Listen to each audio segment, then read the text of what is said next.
and gentlemen, we are here in the CIE 2026. It's going to be an exciting news and day and lots of actions to go through. My name is Niminjix, and I am here with Small. How you doing today, buddy? I am doing amazing. How about you? It's been an absolute blast. In order, we were looking at the details. I know you have some of the statistics as well, knowing that what's going to be running through these maps. It is group stages, so the nerves are down for the time being, but we know that every single point counts. So, what can we expect coming into the groups here? Well, nerves are down, but stakes are high. We actually have four groups today with us. So, four groups of four teams. Only two teams of each group will actually make it out and go to the next stage of the single elimination bracket going this weekend. I'm pretty excited. We have a lot of teams, a lot of varying level, a lot of different SRs, a lot of different schools as well from across the country. We have a pretty exciting match today. If I am correct, it is Dalhousie versus Cégep Sainte-Foy. So Yeah, honestly, I'm that's excited. like two sides of the pendulum right now. Oh, They're going to be definitely. beating each other, and I know from the Saint Foy side, we have lots of like excellent people along with Dalhousie as well going into. And as we take a look into the roster, Saint Foy in the healer spot, we have Aturnales and Forfodon. In the DPS slots, we have Aura and Flame himself, and the one going to Yes. be taking all the bullets in this game. It's Blood Dawn. Yes, As Flame we move himself, known for hitting rank 1 on Junkrat. Pretty prominent on this character. I'm really excited to see if we're going to see it today. We do have Daddy House as well. Another roster we had is pretty exciting for us to see. What can we get away yeah, from this? I honestly I've seen these names before, and I know that I've seen Midnight and Pokemaster throughout running the competition as well when they were going, and that's exactly why they're on that DPS side. Terragor, absolutely a menace as well on the field, and we'll be doing that tank role. It's T, Maori, and Carpeton are going to be on that aspect, holding a backline to give you the max amount of calls that they will need in order to gather that information that they will for these match. It's pretty exciting. I do see a lot of more characters that are more centered around the meta on their side when we talk about picks. I personally don't know these players. I know the Saint Foy players a lot better. So I guess we're kind of rooting for a different team, aren't we? Since you know these guys and I know the Saint Foy. Yeah, and it's one of those aspects as well, because as we look into the maps, this is what I was going to try to ask you about. We're on the first point of Busan control. Small, what kind of playstyles are we going to expect on such a mob like Busan? It's highly, I don't know how to say it, but basically kind of like It's a counterintuitive. very It's a very weird yeah. map. It's a very open map in terms of what you can play. There's a lot of there's mecha base that is more centered around Brody comps, where we can see that Flame himself, Junkrat kind of shine. We also can see a lot of Mei, a lot of Ramatra. But then there's also points that are a lot more open, right? It's points where you can get away more with dive, like City Center. There's the one with the big bongo in the middle that's more centered around poke and kind of brawling. Let's see what the teams are going to play here. Honestly, it's an open field, white card for everybody. Yeah, and as we load up into the stream, into the absolute mad mess of this map here, in that first point, me personally, like it's you have your main lane on that straight, but you have that sub lane on the left side as well to take care about. And there's been plenty of even support flanks. We've seen Kiris, we've seen Briggs, we've seen Lucios Yes. absolutely demolished on that left side as we pass through. Just taking Speaking a of look here. Speaking of characters, we did have bans coming into this right before. Saint Flash really opted for a Brig ban, probably looking to enable Oh, Bladus Diva. But okay. honestly, Daddy House really good showing on there because they actually banned the Diva. They don't want to have to deal with that. So we're kind of seeing Bladum off of his comfort. I know he's a big Zarya Diva player. We can see they're actually going to mirror the Hazard. Hazard has been very strong in this current meta. Mirror the Pharah as well. Only difference is that we're actually going to have a Far Mercy on Cégep Sainte-Foy's side, looking to enable Flame on his pick. Then we're gonna While see we the have a starting of Lucio. this round. We're gonna see them trying to poke us on the top. Couple shots missed, not gonna land. Hazard gonna try to press that advantage, and they get the tie ground already. Aura trying to see if he can pick up a little bit just to distract that tank, and has to retaliate back. Can't not do too much damage, and they single out the Hazard immediately. Wow. Dang, I gotta give respect to that because that was a beautiful spike placement on there, and they're just gonna be running the round now that there's no tank to be able to actually soak this damage up. Even with the Far Mercy and Flame getting a bit ahead on ult charge, it seems like it didn't matter so much. Midnight are putting a lot of damage, already on 40% of his ults. We can see already that House is pretty happy about this. Gonna stage up, look for greedy picks on here.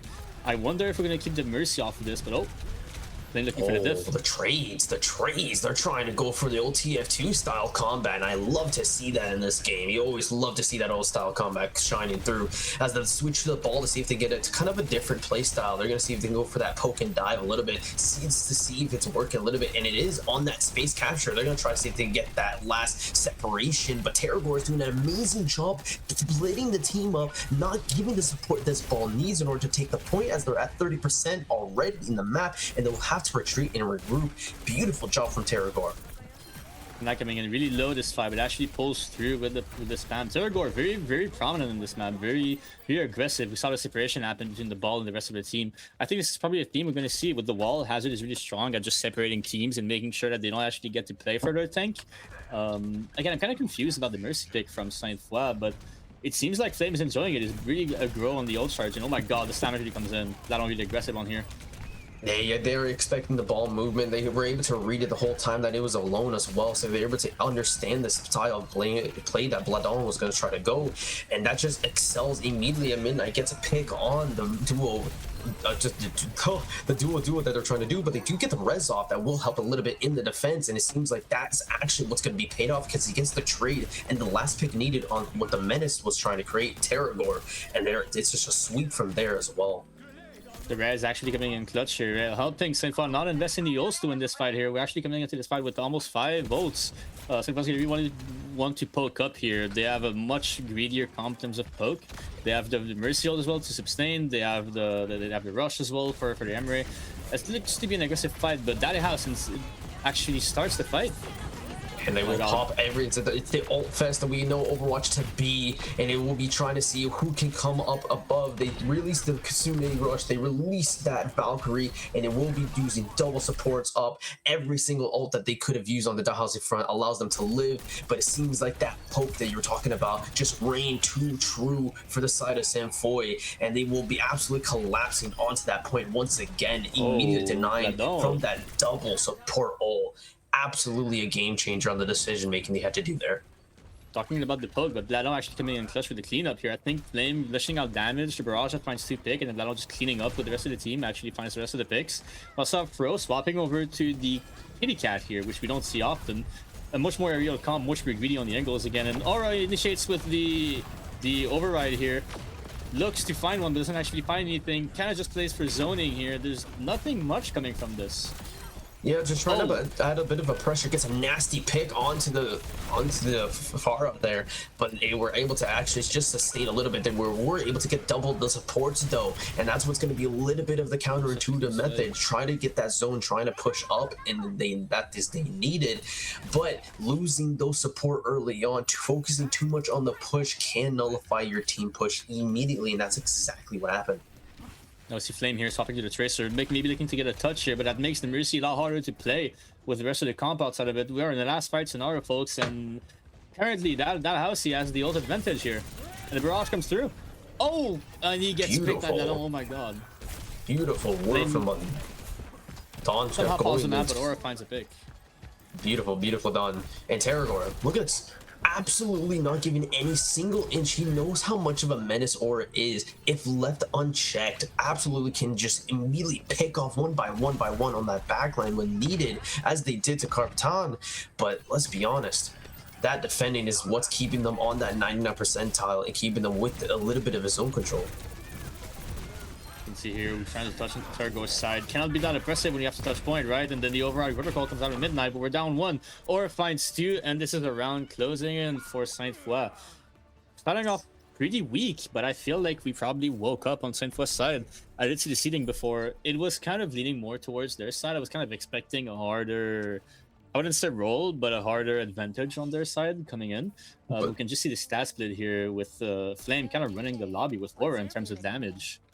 They're giving them running for their money, and that's why we were focusing so much on Terragor too, because he was making those split decisions on the advantage. Saint Foy was doing really good on trying to separate their team, just as Terragor was, but they were doing it as a unit. They were doing it on the specific positions that they needed. Obviously, kind of forced out of that diva method, like you said before, but they were able to adjust as soon as they hopped on that ball. They kept on pressuring. But there's going to be a different change of pace here, as we're going to see the Malga coming in. Terragor's still going to be on that hazard, but now we have the Reaper. completely different outlook here for St. Fly. We wanted to brawl and crash with the enemy team here. We're looking to deny Terragor with the frontline heavy comp. And we can already see we put a lot of respect on the Maga here. Terragor forced to kite. Big slam coming in from Bladon. Oh my god.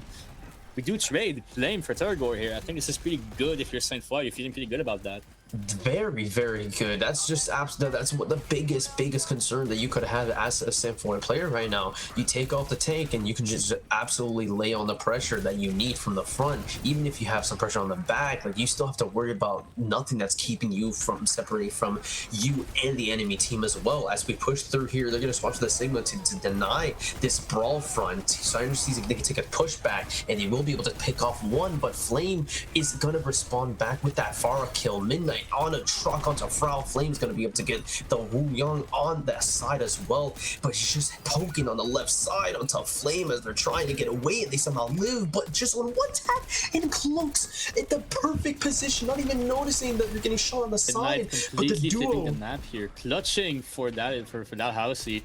Really well played, honestly. I did not expect this. I was kind of watching this thinking, oh, this is Aura. Never mind, it was Midnight out in the backline here. And we can already see also when we started this fight that the Maga didn't work out so well into the Sigma, but Flame has been coming through. I do see Bladon swapping over to the Zarya. We're kind of going back to the counter wash, the game we all love. We are going to be beating down the Sig, just kind of walking on in here, getting charged, and Flame opening up the fight with the fire pick again. Absolutely a menace as he's trying to see if he can at least assist the Sigma, trying to see if he can do something in order to get that out of the place, but that Reaper is doing way too much damage for the Sigma to deal with, and that perfect, like you said, counter swap is going to take the two as they destroy the front line. They fed the charge too much because they know exactly when to trigger the bubble, and they are able to, those small split decisions are able to absolutely turn the tide on these matches as they go up to 42%, but Dawn sweeps and clears. But I really want to focus on the fact that early kill, these early kills in this specific round is making the difference. So clutch. They have been so clutch every single time. As soon as that Housey thinks we can finally kill that old Flame turns from the angle and just kills the Pharah, we do see Kitsune Rush coming in to build some space when we actually match it on the left side and west side, and then the Reaper, really dangerous situation, comes in with a death blossom, actually finds one, gets cancelled. We have the B coming in, trying to rush in with Fro, but we actually miss hitting Bladon, and oh my god, another ult wasted on the St. West side. The coordination not quite here for now. Perfidon tries to live here, maybe finds a trade, but cannot close it out. This is another capture for Dalhousie, and this is a very close match indeed we're seeing right now. And they depended a lot of ult into that push on the side of St. Foy. Absolutely amazing job from the side of the house. They just pushed back. They saw the rush, they saw the bubble, they saw the Reaper looking for that blossom, so they immediately back, trigger the ults they need to respond, and look at this. They read into that push as they were trying to get aggressive from RDP to pass on the last round, so they immediately, you know what, we're just gonna trap you. We're actually gonna take your entire team. They get the 3 pick, and now it's just clean up central. You know, absolutely disgusting grab from Bladon here. I did say this before the match started. He's really known for his D.Va and his Zarya. Letting him be on that pick, marrying on that pick is probably not a good idea for the Dalhousie. It kind of worked at some point, but also St. West comp a lot more centered around playing for the Zarya with the Reaper. Just with the bubble can just come in the front line and force a lot of the resources. We actually did the swap over the ball, come back to the fight early, and we do have this early engage from St. Foy. The ults simply do not matter on Dalhousie's side when they get hit so early, and we don't actually get to cap. This is going to be a map 1 first St. Foy. And I'll be honest, that was a good match. Not just on the side of St. Foy, they were able to work as a unit, but Dalhousie were making... They struggled a little bit in the beginning in terms of trying to play as a unit. Terragor was really running the competition, but it was just Terragor. If they had a little bit more coordination on that aspect, I feel like they could have, especially with how close first round was, that could have been immediately a different perspective on what could it be translated. But round 2, St. Foy ran into that, like I said, that Zarya bubble. As soon as they saw the rush from Dalhousie, they backed up and they're like, okay, now we're gonna try to. They don't have anything. We're gonna try to rush in. No, St. Foy immediately read into that and absolutely collapsed what they needed. I do think St. Foy has one advantage going for them. They seem to be playing the angles a lot more, while Dalhousie wants to play main, wants to deny Bladon a bit more, wants to really just look to shoot the tank, force the space this way. But every time we actually see them do an entry on point, there's just a DPS on the angle finding a pick. Something we couldn't get going at the start of the map. I wonder if there was a lot of problem fixing on Saint West side to figure out, we need to play the angles more. We need to deny the far. The far's doing a lot of damage. Let's make sure they don't actually have angles. We get to shoot their tank from those angles. But really, the map control from Saint is impressive as we see it right now. But I do think the ult usage is probably a lot better on that Housey side. The ult economy is a lot better. And I think there's going to be a lot more impactful and prominent once we go to this escort map, which Dalhousie actually has to pick here. What do you think we can see? I think we have Circuit, Dorado, and Route 66 available for us today.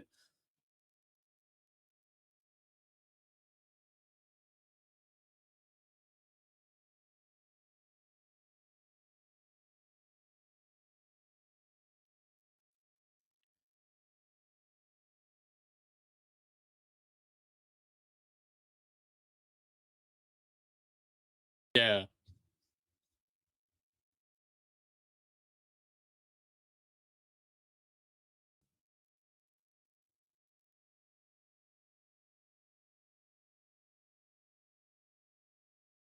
If you're talking about the Sig, then I wonder, are we going to see a protect ban on the Sigma? Maybe ban the Zara from Bladon, deny another of his key characters. I do think that that could be a really good play if you're that housey. But then again, Saint Foy, a pretty good team when it comes to playing frontline as well. We did see Flame playing the Pharah. We did see a really strong Emre from Aura. Do they really want to take them to such a DPS heavy map? I don't know. I don't know, to be honest.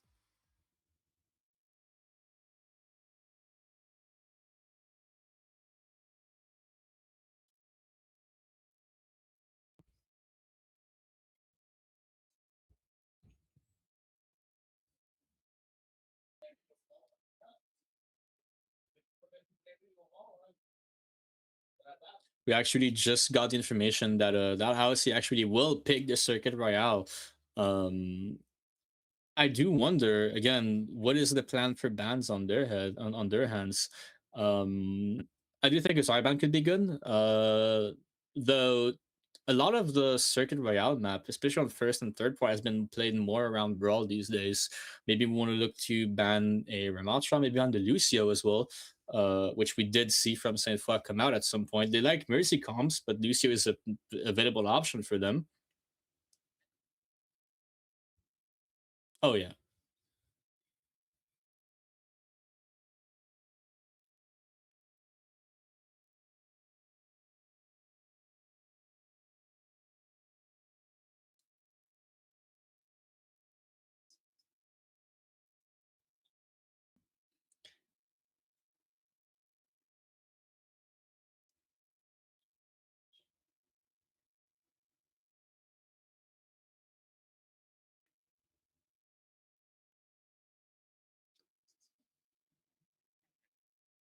I do think that has got to go, which is also why I think they're gonna protect ban. Another key aspect of this when you talk about the hazard, if I'm that house and I really want to force the hazard, I probably look to ban the flex support actually. Um I feel like Saint Foy kind of reliant on their hero pool from the players that I know of. I know Eternalis is a very very big Juno player as well as a Mercy. I know Fro can be pretty flexible, but if we ban the Kiriko, can we force a Juno break and have a big advantage when it comes to the hazard with the wall separating the two supports, making it easier to break that comp and just kind of get advantage this way? I don't know. I'm not sure. We do have a ban coming in from that Aussie. We are completely wrong here, Ninjix. It is actually an Emre ban from that Aussie here, denying Aura from his play. I guess maybe we'll start seeing some Sojourn looking for those rails, having a bit more pick potential. Maybe somewhere Aura isn't as comfortable playing. Maybe we'll see some Widow as well. Maybe we're protecting Widow. Is there a hidden Widow player that Housey? Widow is very strong on this map as well, but it takes the right player to actually pull it off.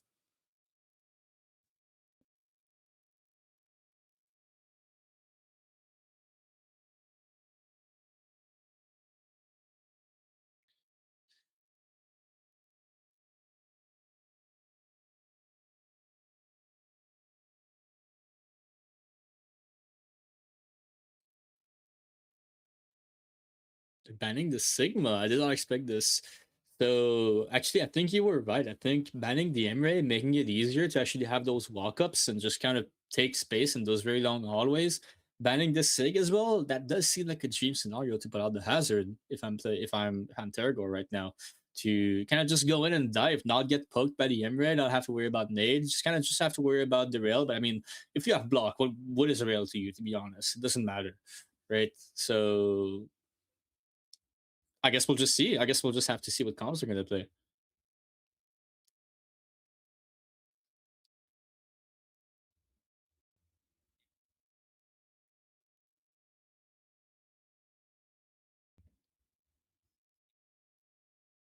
Yeah, definitely.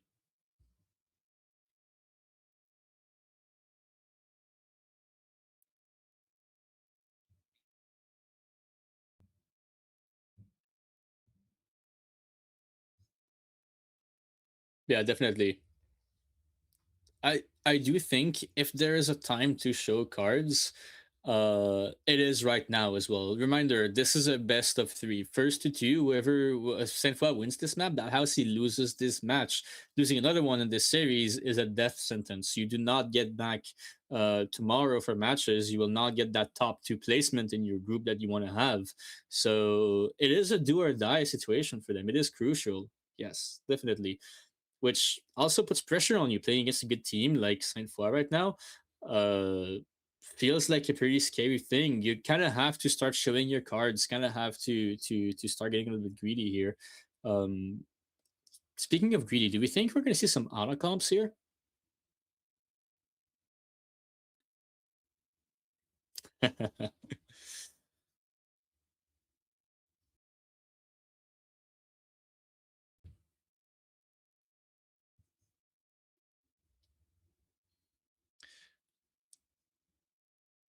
Definitely.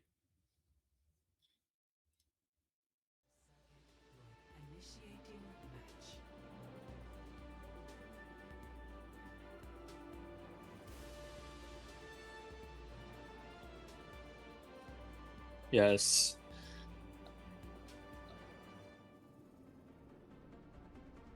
And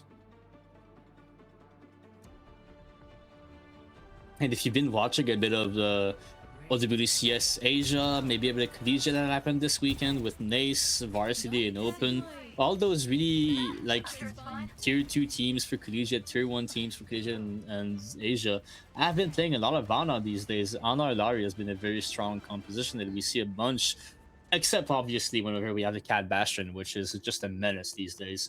But we actually won't see any of this coming out from both teams. From Dalhousie, we'll see something pretty classic, a Ramatra along with a Kiri Wuyang, a throwback of a comp if you want, because it's been played before.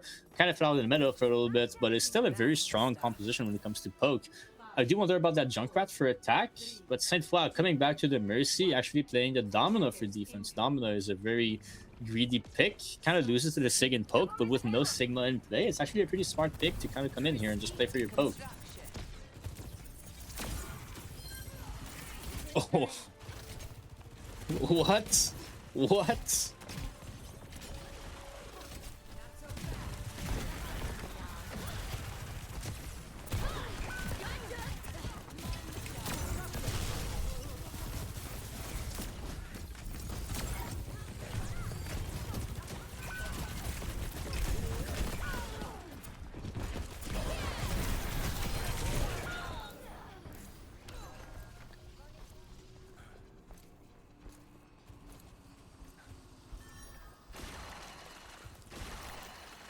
Yes. You know, there is one problem to the Domino whenever you play it, is that the cooldowns are so long. They matter so much and whenever how you play them, both as a Domino player and as your team playing around it. If you don't commit on the shield, if you don't commit on the stun, what can you really do against Ramaltra, who has a lot more uptime with the form here? We have to see it here. Zero just putting the shield down, and Ramaltra just gets to wait it out, right? But Pokemaster not respecting that, gets picked, and Flame actually has a wrap already to the backline. Maybe roaming a little bit, maybe looking for picks. That house is getting pretty scared here.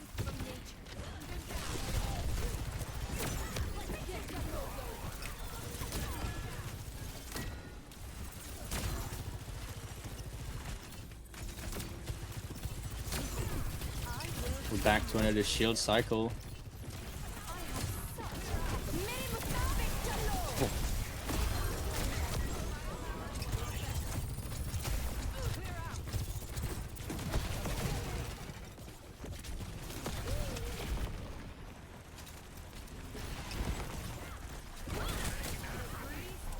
Yeah, we can see that house kind of struggling here to actually find an answer to the Domino turn. Every time the shield gets down, we have a big swing from Aurora coming in.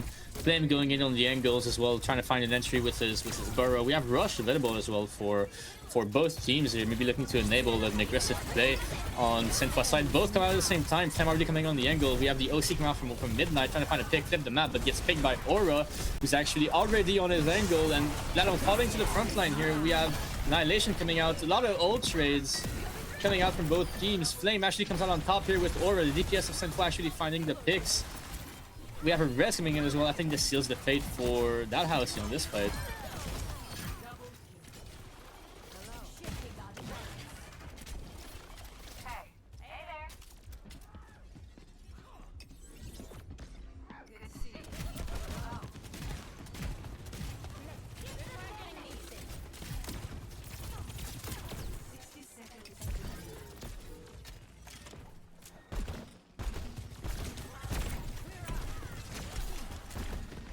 You have Fire really hard to use here into the Domino, into the Railgun as well.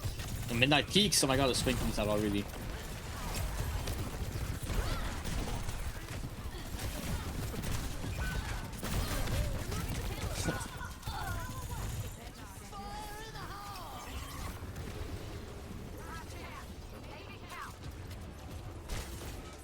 Oh.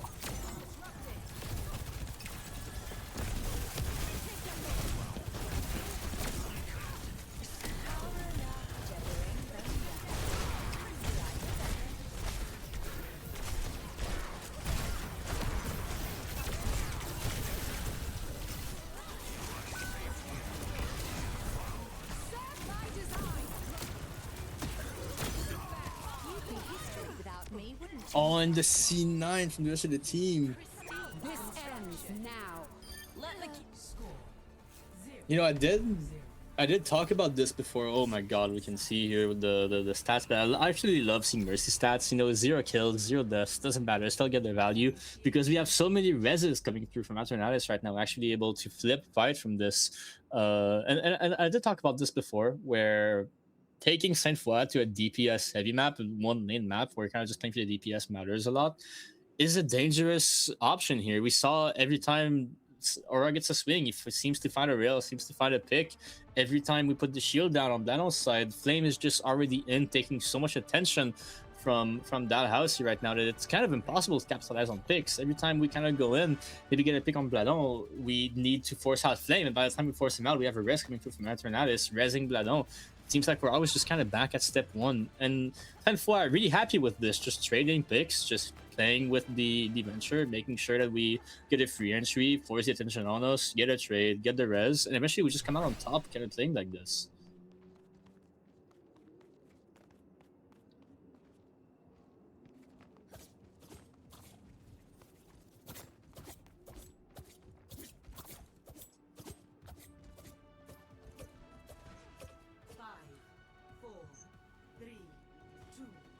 One. Attackers incoming. Sharper than words. Stop the payload. The payload is on its way.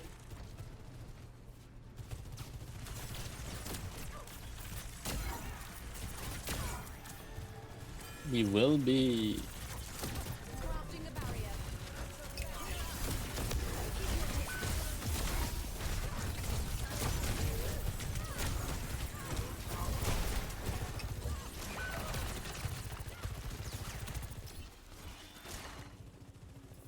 You know, I really love that house's mentality with this defense because they just really said, you know, Wuyang didn't work out, RDPS pick didn't work out as well. Let's just go with more guns. Let's just pick Soldier, let's just pick BAP, and just shoot more at the Domino. Denier play a lot more, but it doesn't matter. Midnight getting greedy here, getting tagged by Bladon, getting punished pretty hard. Same thing for Denador. These aggressive plays are actually coming in against them right now, getting punished for pushing so far forward into the Domino. We get picked over and over again. We're just chasing on Sinfua's side. We do get a trade on Fro, but it doesn't matter. Can we keep chasing as Sinfua? Can we keep the advantage going? Yes, we can. We'll get both supports, and this is a very dire situation, my friend, for Daddy House right now. For that house, sorry. Yeah, very, very dire situation. Like I said, literally moments, and boom, Atanali's getting the res again once again. That is a kill that they tried to hop late and go over, immediately denied. That means that's pressure, that's support, that's Katsune up and almost running at 86%, and they almost have rolls and ults to go through. On the side of Dalhouse, they had to use ults and all that We find a economy pick, in order Flame. to keep their footing. And we find, oh my god, Flame finds the pick as well with the flank. We swap back to the Mercy that maybe, you know, Coffee wasn't supposed to do here, but with Adventure in your backline, a lot harder to get away with that. And Aura finds the 3 kills with the OC to close it out. And this is the win first Saint Foy. Pretty convincing on this circuit. A lot harder, a lot more dominant on Saint Foy's side. Again, shout out to Return that is no kills, no deaths. Perfect KD. Can we complain? No, we can't, because it's one of those aspects where we're just like, how is this map? Like we were saying before, how is this map going to go? Okay, we can get the bands, but no, they went the Sigma, and then they went the Emery. That Emery felt like a 0-0 to them because they knew exactly what to do. That wasn't their planning on the get-go. They had a third card up their sleeve, the Domina and the Venture. The push while the pull of the Domina had that effect where it's like, okay, I don't need to do my job as the main role as tank, which is creating ground. I have an absolute blasted of a hero to absolutely do that pressure for me while I am supporting the backline, holding the ground that we gain. In the meantime, Dalhouse didn't have that flexibility. And we can almost call this a bait if we want from Blano's side. Playing a tank that's easy to brawl, kind of just getting our ram on top of them, and then just getting punished for getting too far in, getting shot by Aura, getting forced out, having to deal with Flame in the backline. It kind of just seemed like Sunfo was really playing for those distractions, really playing for those angles again with Flame, while that house was really just playing for the frontline heavy comp. Maybe we had the click on Sunfo's side. Maybe we realized that, and it really just played to their advantage here. A lot harder of a dominance on Saint Foy on this second map here. Yeah, absolutely beautiful job from the Saint Foy side, and that's just the beginning, Small. That's absolutely just the beginning of these maps in CIE 2026. And speaking of that, I think we got some sponsors, I think, for now as well. Well, yeah, this match was really important, but what is more important right now is BMO and the sponsor we have to help you guys focus on what's important. BMO has a checking and savings account, credit cards, and borrowing options specifically designed for students. If you open a BMO student account and can get like up to, I think it's $950 in value, including $175 cash. As a student myself, I like that. I like to hear that. With BMO's current student offers, visit bmo.com/students for details. Yeah, make sure to put BMO all caps or BMO next level as well into the chat, and maybe you'll be able to get all that sorted out. But we also have the sponsor of 10 ! They can have supplied this CIE 2026 with 6 gaming mics to make you better at what you do. So what you can do is type in !raffle in the chat to win a 1 out of 6 gaming mouse as well. So definitely check them out, and of course, be 1 out of 0. Getting mice that are really useful as well. I think you might need that. I think you might want to go in that chat and try that. You were telling me about earlier your middle click doesn't work too well. Perfect opportunity for you, and you guys in chat as well. Definitely hop in on that. Do not miss out. Yeah. All right. I feel like we got to take a breather. We got to take some analysts. So for now, we're going to throw it to a break, but don't go anywhere. We still have so much Overwatch action to go into. We'll be back soon.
Welcome back, ladies and gentlemen. We are here with round 2 of the CIE 2026 competition in the Overwatch Groups. My name is Ninjix once again, and I'm here with Small. How are we feeling with this round 2?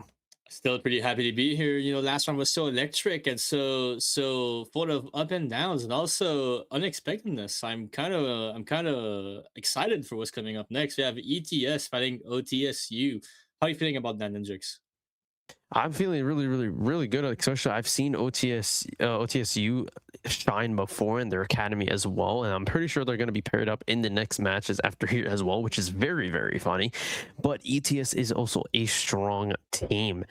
Based on how things went, ETS did win their first round one. OTS Academy did lose, so we know we've seen it again from the Saint Foy and Dalhousie match. The underdog can bring a run for their money, especially when it comes to those little decisions. Look on the stat lines. How are we thinking this is going to go? Well, honestly, if I'm thinking about this, I think ETS. I'm pretty familiar with their players. They seem to have a bit of an edge on OTSU. They're both ranked seed 12 and 13 respectively. So it is going to be a very close match. I expect it's not going to be a map 5 banger, but at least a map 3 banger, since this is still a BO3 series. So first to 2 actually takes the crown, and the stakes are so high for this match. We can expect both teams to go all out. ETS looking to punch their ticket to those single elimination brackets tomorrow, while OTSU really fighting for their lives here. And I think we already have the bans already set up for us.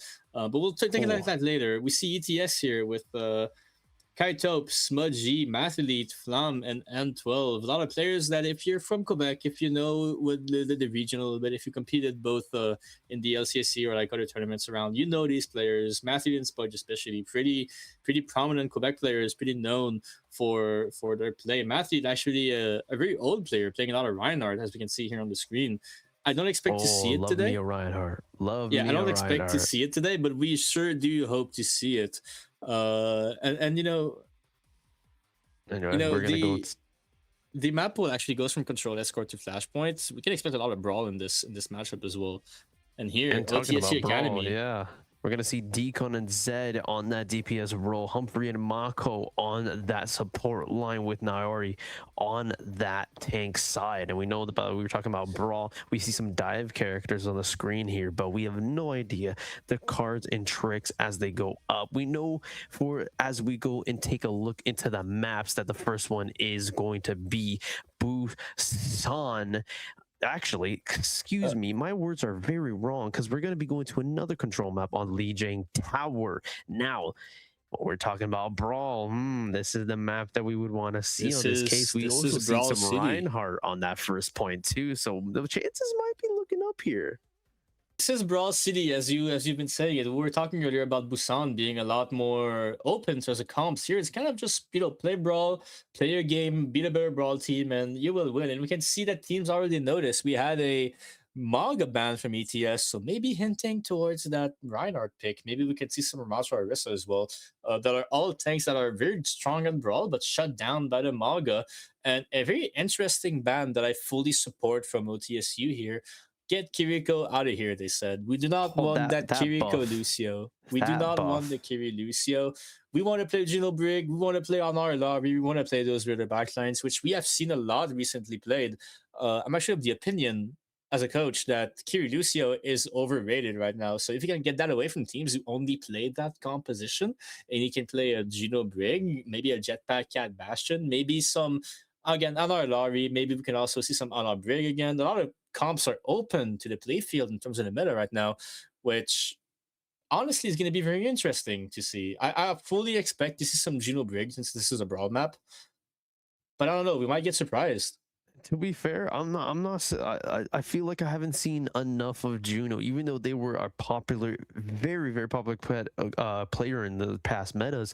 But that buff that they gave Kiri for the increased attack speed on her healing Kujus, it's just something absolutely different, and it just kind of for me, it's a little bit too much. So I, again, like you, fully support that ban. I want to see some flavor. I want to see some interesting plays. Let's take away Definitely. the main book sheet. Let's throw all our cards at the table and see what we can cook up with. Definitely. This is always kind of a wild card as well because, you know, if you're a team that scrims more like the meta or the past few metas, you've been spending what, 4 5 seasons of Face It, Collegiate, just kind of playing that Kirilusio backline. And now that, you know, we did see a TP nerf as well as the healing buff, it kind of still doesn't matter. Kiriko's still very strong, but Lucio has been seeing a lot less playtime, so teams have started to scrim more alternate backlines. Juno Brig, maybe not the most prominent. I definitely expect to see some Ana Ilari in this tournament. I think Ana Ilari is probably the strongest support comp if we're not only looking at the Kiri Lucio and the Juno Brig. I wonder what we'll have today here for us. I wonder as well, as we get ready to go into the match here, taking a look at this beautiful map. This first point is going to be on the Shrine, and like you were talking about before as well, I was fearing for that comp, but it's right there in true that Juno Brig with the Zarya, but we're going to see that Emery, it always comes out. The hit scan is too good to be a well, but on the Academy side of OTSU, that Lucio Ana with the Diva. Typical comp. Ana really dangerous here, but also Diva gonna get denied really hard by Flam's Brig. Brig simply keeping Diva in check can always just cancel the fly, brought her up to her space with the Zarya as well. Seems like this is kind of gonna play on the support side. Can we get the big nade on Mako? Can we get Flam to deny their Diva? We got already ETS Esports stepping onto point, kind of controlling the space, kind of just denying everything and already capping this point. And oh my god, Deacon already trying to go through the flank and it almost gets one, but Deacon responds beautifully onto the Brigade, trying to topple over on with that dive, but they go right back and counter dive the back line, and we already saw Zed poking and prodding through the window, but they claim two. Medley will go down off the topple of that pressure, and OTSU making a statement, the underdog trying to comb through beautifully. They were already responding to the pressures of the Genji, but couldn't deal with it immediately. Oh, they got a stagger going as well on OTSU side, a little bit more percentage for them here. We do feed Matthew a bit of the charge here. I do think that it's kind of greedy to play the Zarya comp here against this, especially with the Venture. What are you looking to really get into the Diva? Oh, and Smudge just kind of tells you it doesn't matter. I have nades, I will get the pick, Decon will get picked, forcing OTSU to kite, but Nine Jardin, oh my god, gets 2 picks on the enemy supports. Very impressive, very short fight. You got to be careful with this, because the moment that you let any sort of pressure topple over, we were feeling the Zarya, but the Zarya did their job well. They absolutely split the team just a little bit, enough for Smudge to get that pick off, that hit scan that everybody loves right now on the Emery, and Nirzadem just took to the heights in Sky to be able to get the pick on an off angle beautifully. But we're going to be seeing the double attack once again. Bubble comes through, trying to see if they get the Lucio off the cross, but it's failed to. Ana's going to try to pocket that healing on the back line, while Nairori tries to get a little bit of a poke going on low HP. One tap on the tank does get stunned out of, but Decon releases the overclock to get a smite onto Smudge to eliminate that pressure early on. Mathley tries to respond back from the earlier pressure they had, but Nijerden is going to be able to deny Dejan and pressure on top of the response they were trying to go through. That means their dive is killed. The Venture trying to go for that 1v1 wins with the support they had early on, and I gotta say, Mathley, even though they were getting pressure on the back line, does a beautiful job holding the front. Oh, and we grab, we get a massive grab again, another one. Oh, I get shades from last round here. Matthew with that 4-man grab. Kind of just push up to the spawn. Really gets the staggers. You're kind of pushing the advantage. Now, if you're a TSU, you have to attack bridge into 4 ults, both DPS and support ults.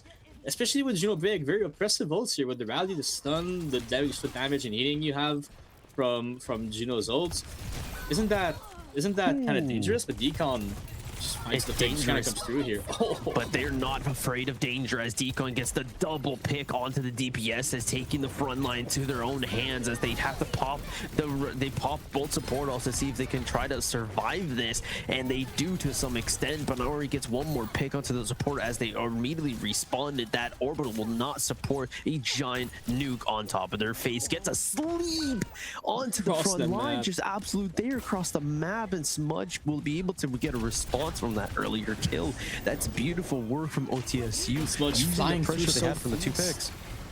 Shots flying through so fast with his override protocol, and Zed just kind of answers with the blade here. Actually, the picks fall into OTSU's academy side, but ETSU Sport does not give up, finds the trade. It is currently a 3v2 on point, and we have ults, we have the point cap, we need OTSU, we need to touch point right now. We need to walk into the Venture ult. Venture actually really wants to use it right now. Maybe tries to kill a Diva, but actually wants to get out, gets pressured off. We do find a little bit of stagger on Smudge, but honestly, this is pretty scary for both teams. I do think with the Venture ult here, it might seem into a win for ETS. If we can maybe look to down Venture if you're OTSU, we can maybe try to counteract this a little bit. We already see the Genji down flank here, trying to get to the bridge. Doesn't quite find the picks. We're really low on math on each side. And the Venture ult comes out. Beautiful done. Kibzu getting one Venture onto the side. But Decon immediately responds with their accurate marksmanship that they were throwing onto as well. Zed take it to the sky to deny the pressure from that Juno, forcing them to respond onto the pressure. He's not even diving targets. He's providing the leeway that they need in order to take back the point. But ETS is doing a beautiful job by making the point the priority while they are trying to go for picks. And Smudge does that beautifully as the pressure is too much for OTSU. 1, 2, 3, 4 onto the side of OTSU, and then 99% will turn to 100, giving them the first round. Okay, there's a lot to talk about with this. This is a very close round, a very close match we're seeing. Almost 99 to 99. But I do wonder, I don't know if you saw that in the kill feed, Ninjix. The Graviton actually got a environmental kill on the Diva this round.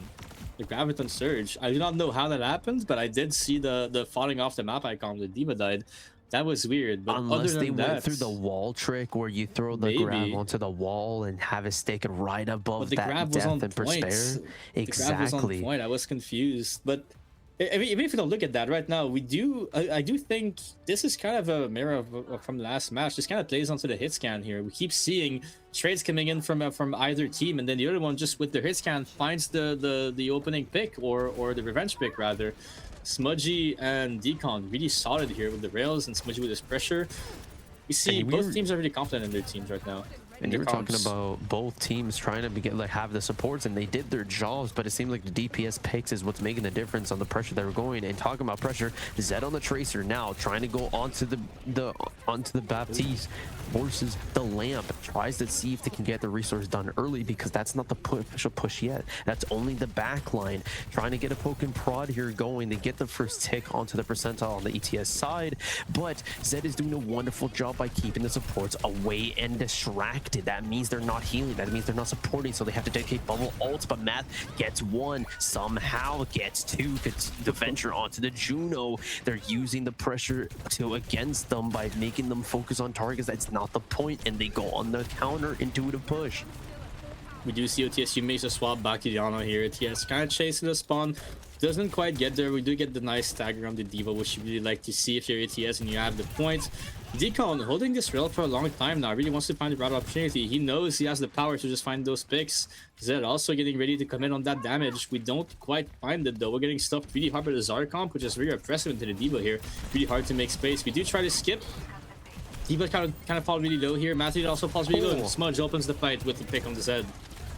And absolutely fearing for their life, Decon almost dying twice as well. And that, like you said, that Zara is hurting the pressure that the Diva's trying to do. They're trying to go for the dives, but the bubble is too much, protecting what they need, and they're just able to topple over with the pressure of the Venture. Matthew doing a wonderful job. Absolutely just demolishing the initiative that the Diva tried to open provides. Decon in the backline looking for a pick while Zed falls there behind, but Smudge does the exact same, and they do it but in a distance with the Zarya and the Venture. They're relaying in each counter that they have in these pushes against OTSU. And get ready for this, because this is coming into a classic Overwatch fight of 5 ults, last point. Everybody really wants to win this here. We see grab window coming out already from ATS. Answer with actually override protocol coming up from ETS as well. We're just layering ults upon ults upon ults, just making sure OTSU has no chance of contesting this point again. Venture already coming in as well, and there is just no way we can touch this. The beat round comes through, we do get the touch, but it does not matter. Who can follow up on this? Tracer comes in, tries to pulse, misses. Decon finds a pick on Flom. Tracer is still touching. Decon absolutely 1 HP. So is Zed. Who has the next touch? This is so hard.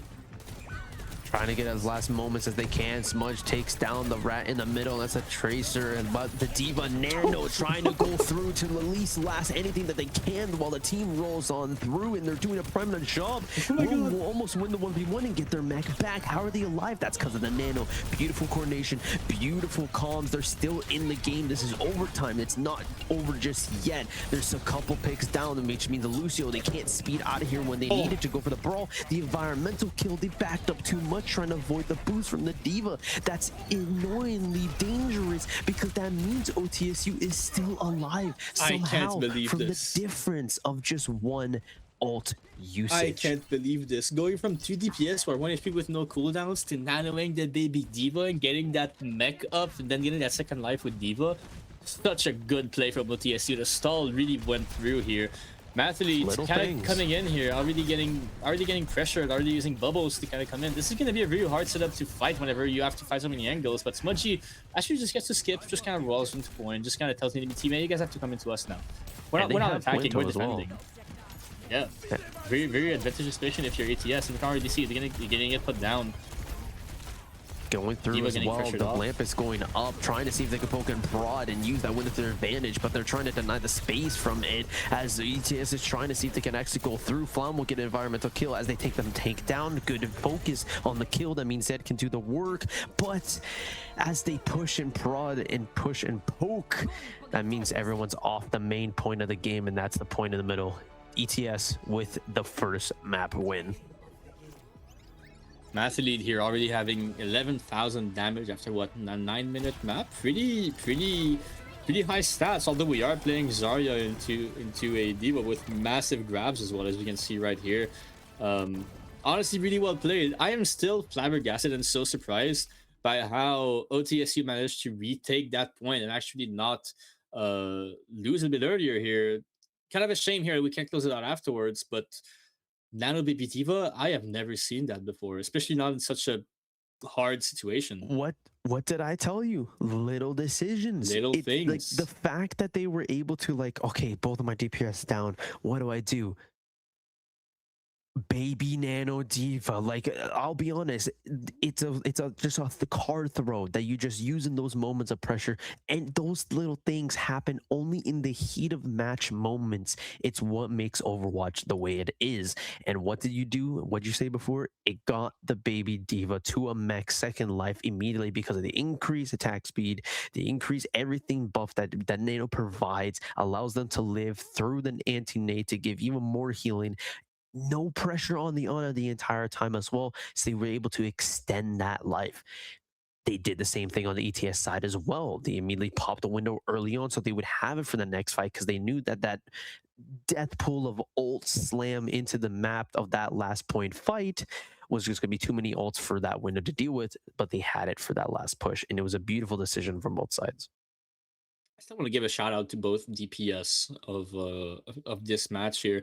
The opening picks that we have, especially from the Sojourners, from the Emre, are simply so clutch. Every time we seem to think a fight's going away, there's always somebody just trading the picks, and this is what we love to see. We love to see such close matches in Overwatch. A lot of back and forth between the teams, both in terms of the ult economy, trading the point as we saw in the first round, and just the picks kind of coming in. And even when you think it's all over, just coming back through for OTSU side, just honestly was so surprising. And we actually see OTSU with the Diva pick last round, kind of forcing it to the Zarya, are going to take it more into their own hands here and going to a Route 66 map, banning the Zarya right away. Yeah, Adams, you taking a look at the second map coming through here, Route 66 on that escort, as you said. We know that they love that Diva comp, but let's be honest, I do not know if that's going to flourish here, especially with the response that they had on the Zarya. They did not switch once, even though they knew they were on a deficit, they still held on. But in a map like Route 66, where they don't have a lot of walls to kind of cover and throw them off, a lot of aerial kind of tops sides, even though that second point on Route 66 is really known for that Winston play. In terms of the Diva match that they were trying to form into ETS, I don't think it's going to work the same as well. But then again, it's kind of confidence, right? OTSU just kind of looking to force the Diva no matter what. It really shows that they've been practicing this and just they want to make it work, right? And I think they can. I actually think this is the one time they can go for it. We actually see something pretty weird coming out from ETS here. They will ban a Genji, which we did see actually on first round. Got a few kills with the blade, got a lot of pressure on the supports. It really seems like ETS not wanting to play into dive, banning Diva first map, banning Genji second map. Yeah, They're really a talking brawl about team, aren't bans. they? We're going to be going to the ban scene here. As we knew, Malga and Kiriko was picked last. That means they can't pick them again on the OTS side. We will be having the ban of Zarya. On the ETS side, we have the ban of Genji. Now, I wonder why they banned that Zarya. They really want to play that dive comp. They're comfortable. They're used to it. They know the ups and downs of it, which is why they were able to extend their life every single time on Legion Tower. So, what do?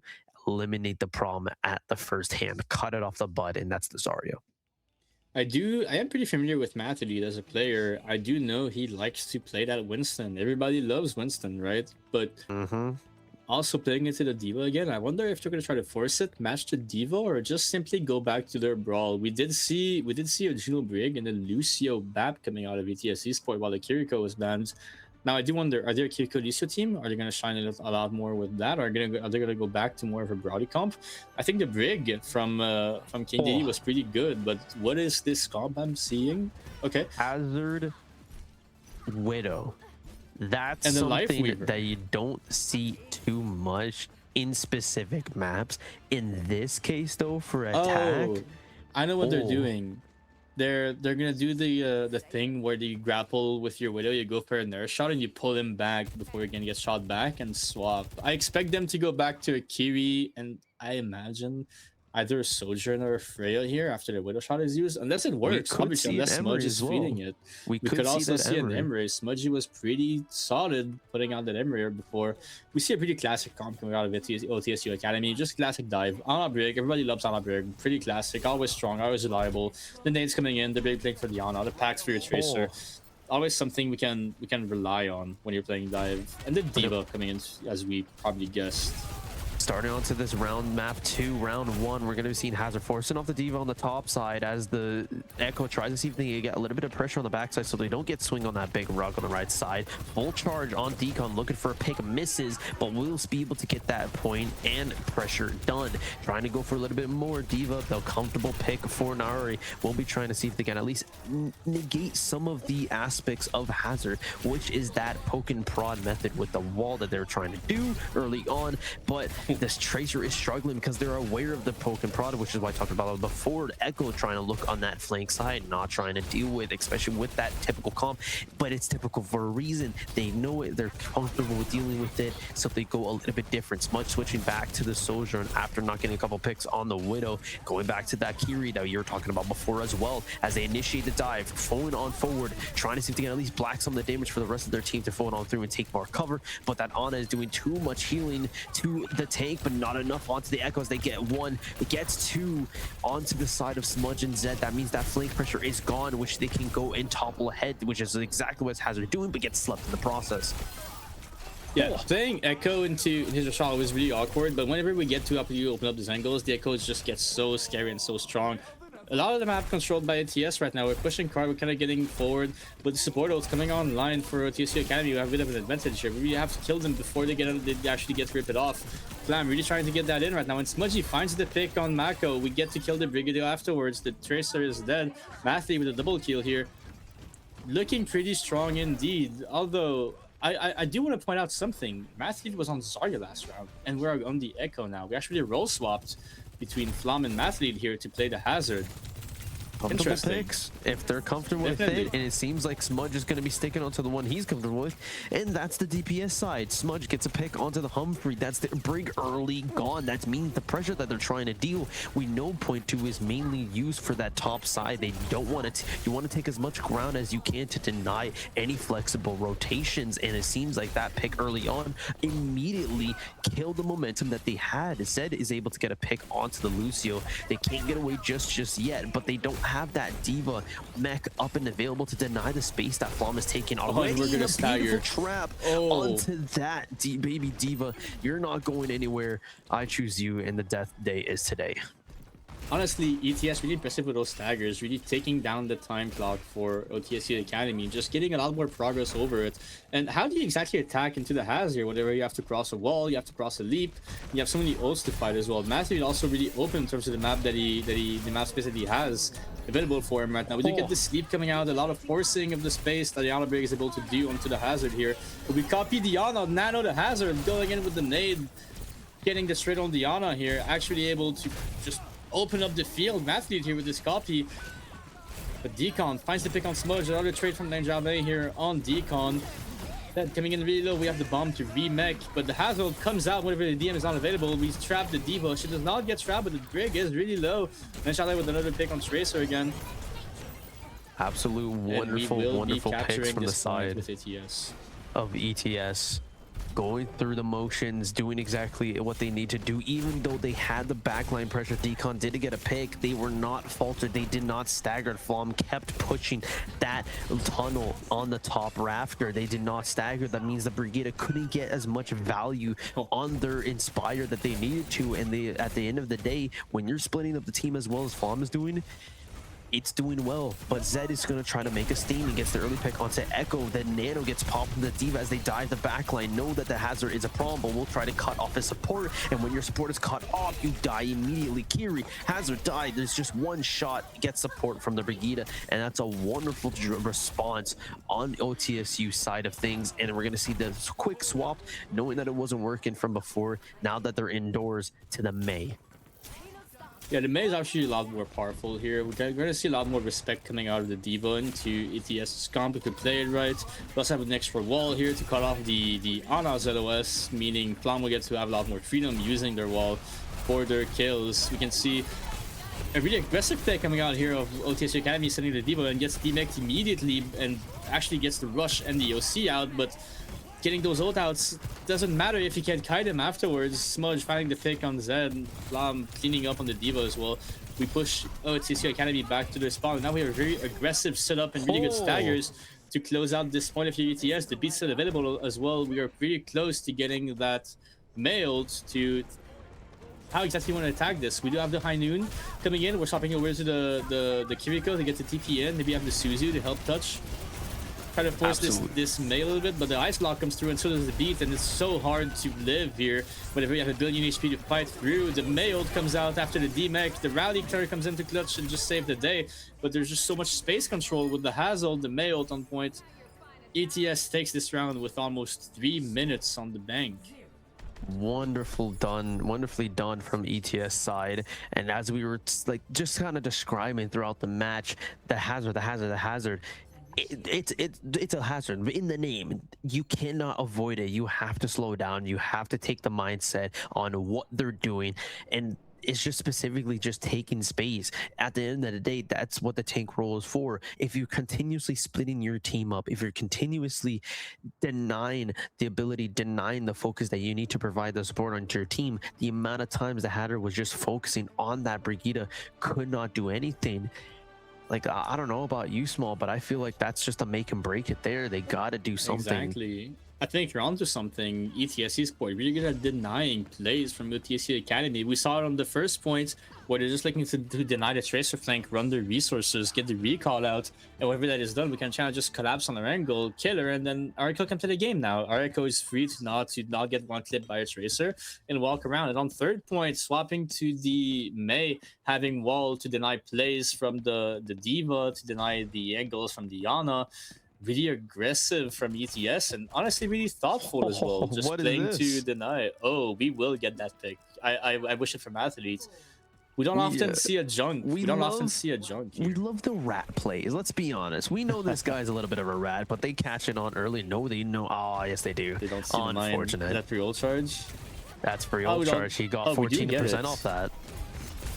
Beautifully done. Bit of a problem here. Matthew on the Junkrat into Decon on the far. We actually don't have a hit scan on Letizia's Academy side, but also far into Surge, far into Junkrat, not really a problem if the Surge doesn't have that rail, if you can just kind of isolate it out and not have to play into it. We see Flam wants to solve this problem here, tries to get close to the far, but gets booped by the Lucio, gets pressured off by the Diva. Maybe Otissu Kennedy taking a page out of ETS's book and really just plays to deny here, deny the hazard from holding close, and then have this free rapid we're seeing here on Mathfleet. Oh, push going through. They're trying to immediately deny the space, taking a page out of Flem's book. Diva trying to go through on that. They know that the support line is going down, so they recall and adapt to that, but at the cost of the mech, they read into that. They knew that they were able to get that place low, so they knew that they had to rely on the response from the Diva. So what did ETS do? Oh, we saw that. We're going to reply to that immediately. Focus not on the support line, on the tank that's trying to support from already taking space, but immediately loses it. Beautifully done from ETS. ETS all around has been a really good team at denying that Diva and like really just punishing her and getting the mech out and then staggering her afterwards as well. Must be really stressful on our side. We also see the Ilari backline here with the Baptiste kind of just coming in to have a lot of beating onto the main, kind of support the hazard into his aggressive plays and simply have guns ready to kill the far, like I was about to say. Oh my god. What a snipe. Absolute beautiful snipe. So we know that Ilari is known for that as well, especially when you have that full charge on that M1. Hazard are coming through to see if they can get any stagger, but no dice on that aspect.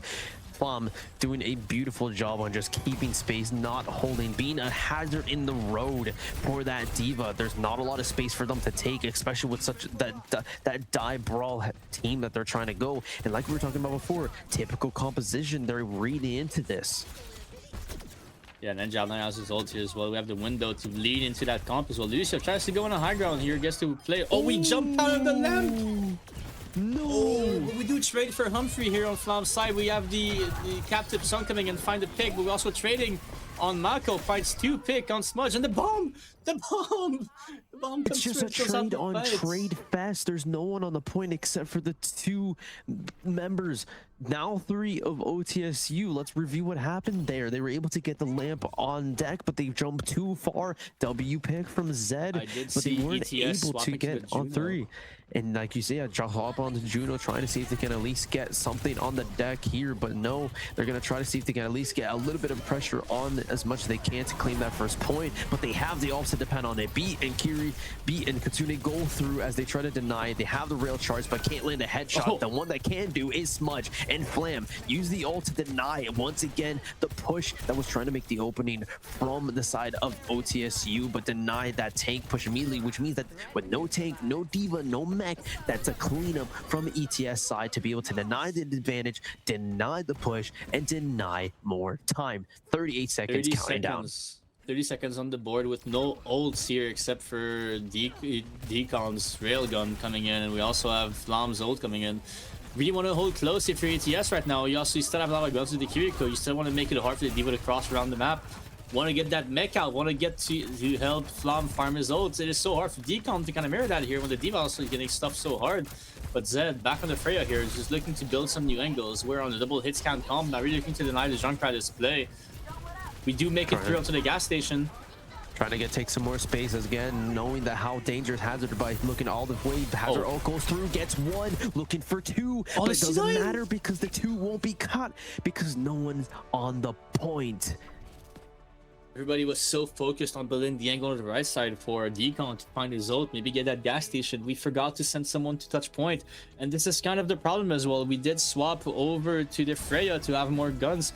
We don't have FX DPS anymore. We don't have anybody to control those angles, control that free map space that teams are giving up, which is very important, which is why Tracer and Genji are played so much. We don't have that right now, and it's a win for ETS Esports. Wonderful done from ETS, and I feel the name of the game was just denial.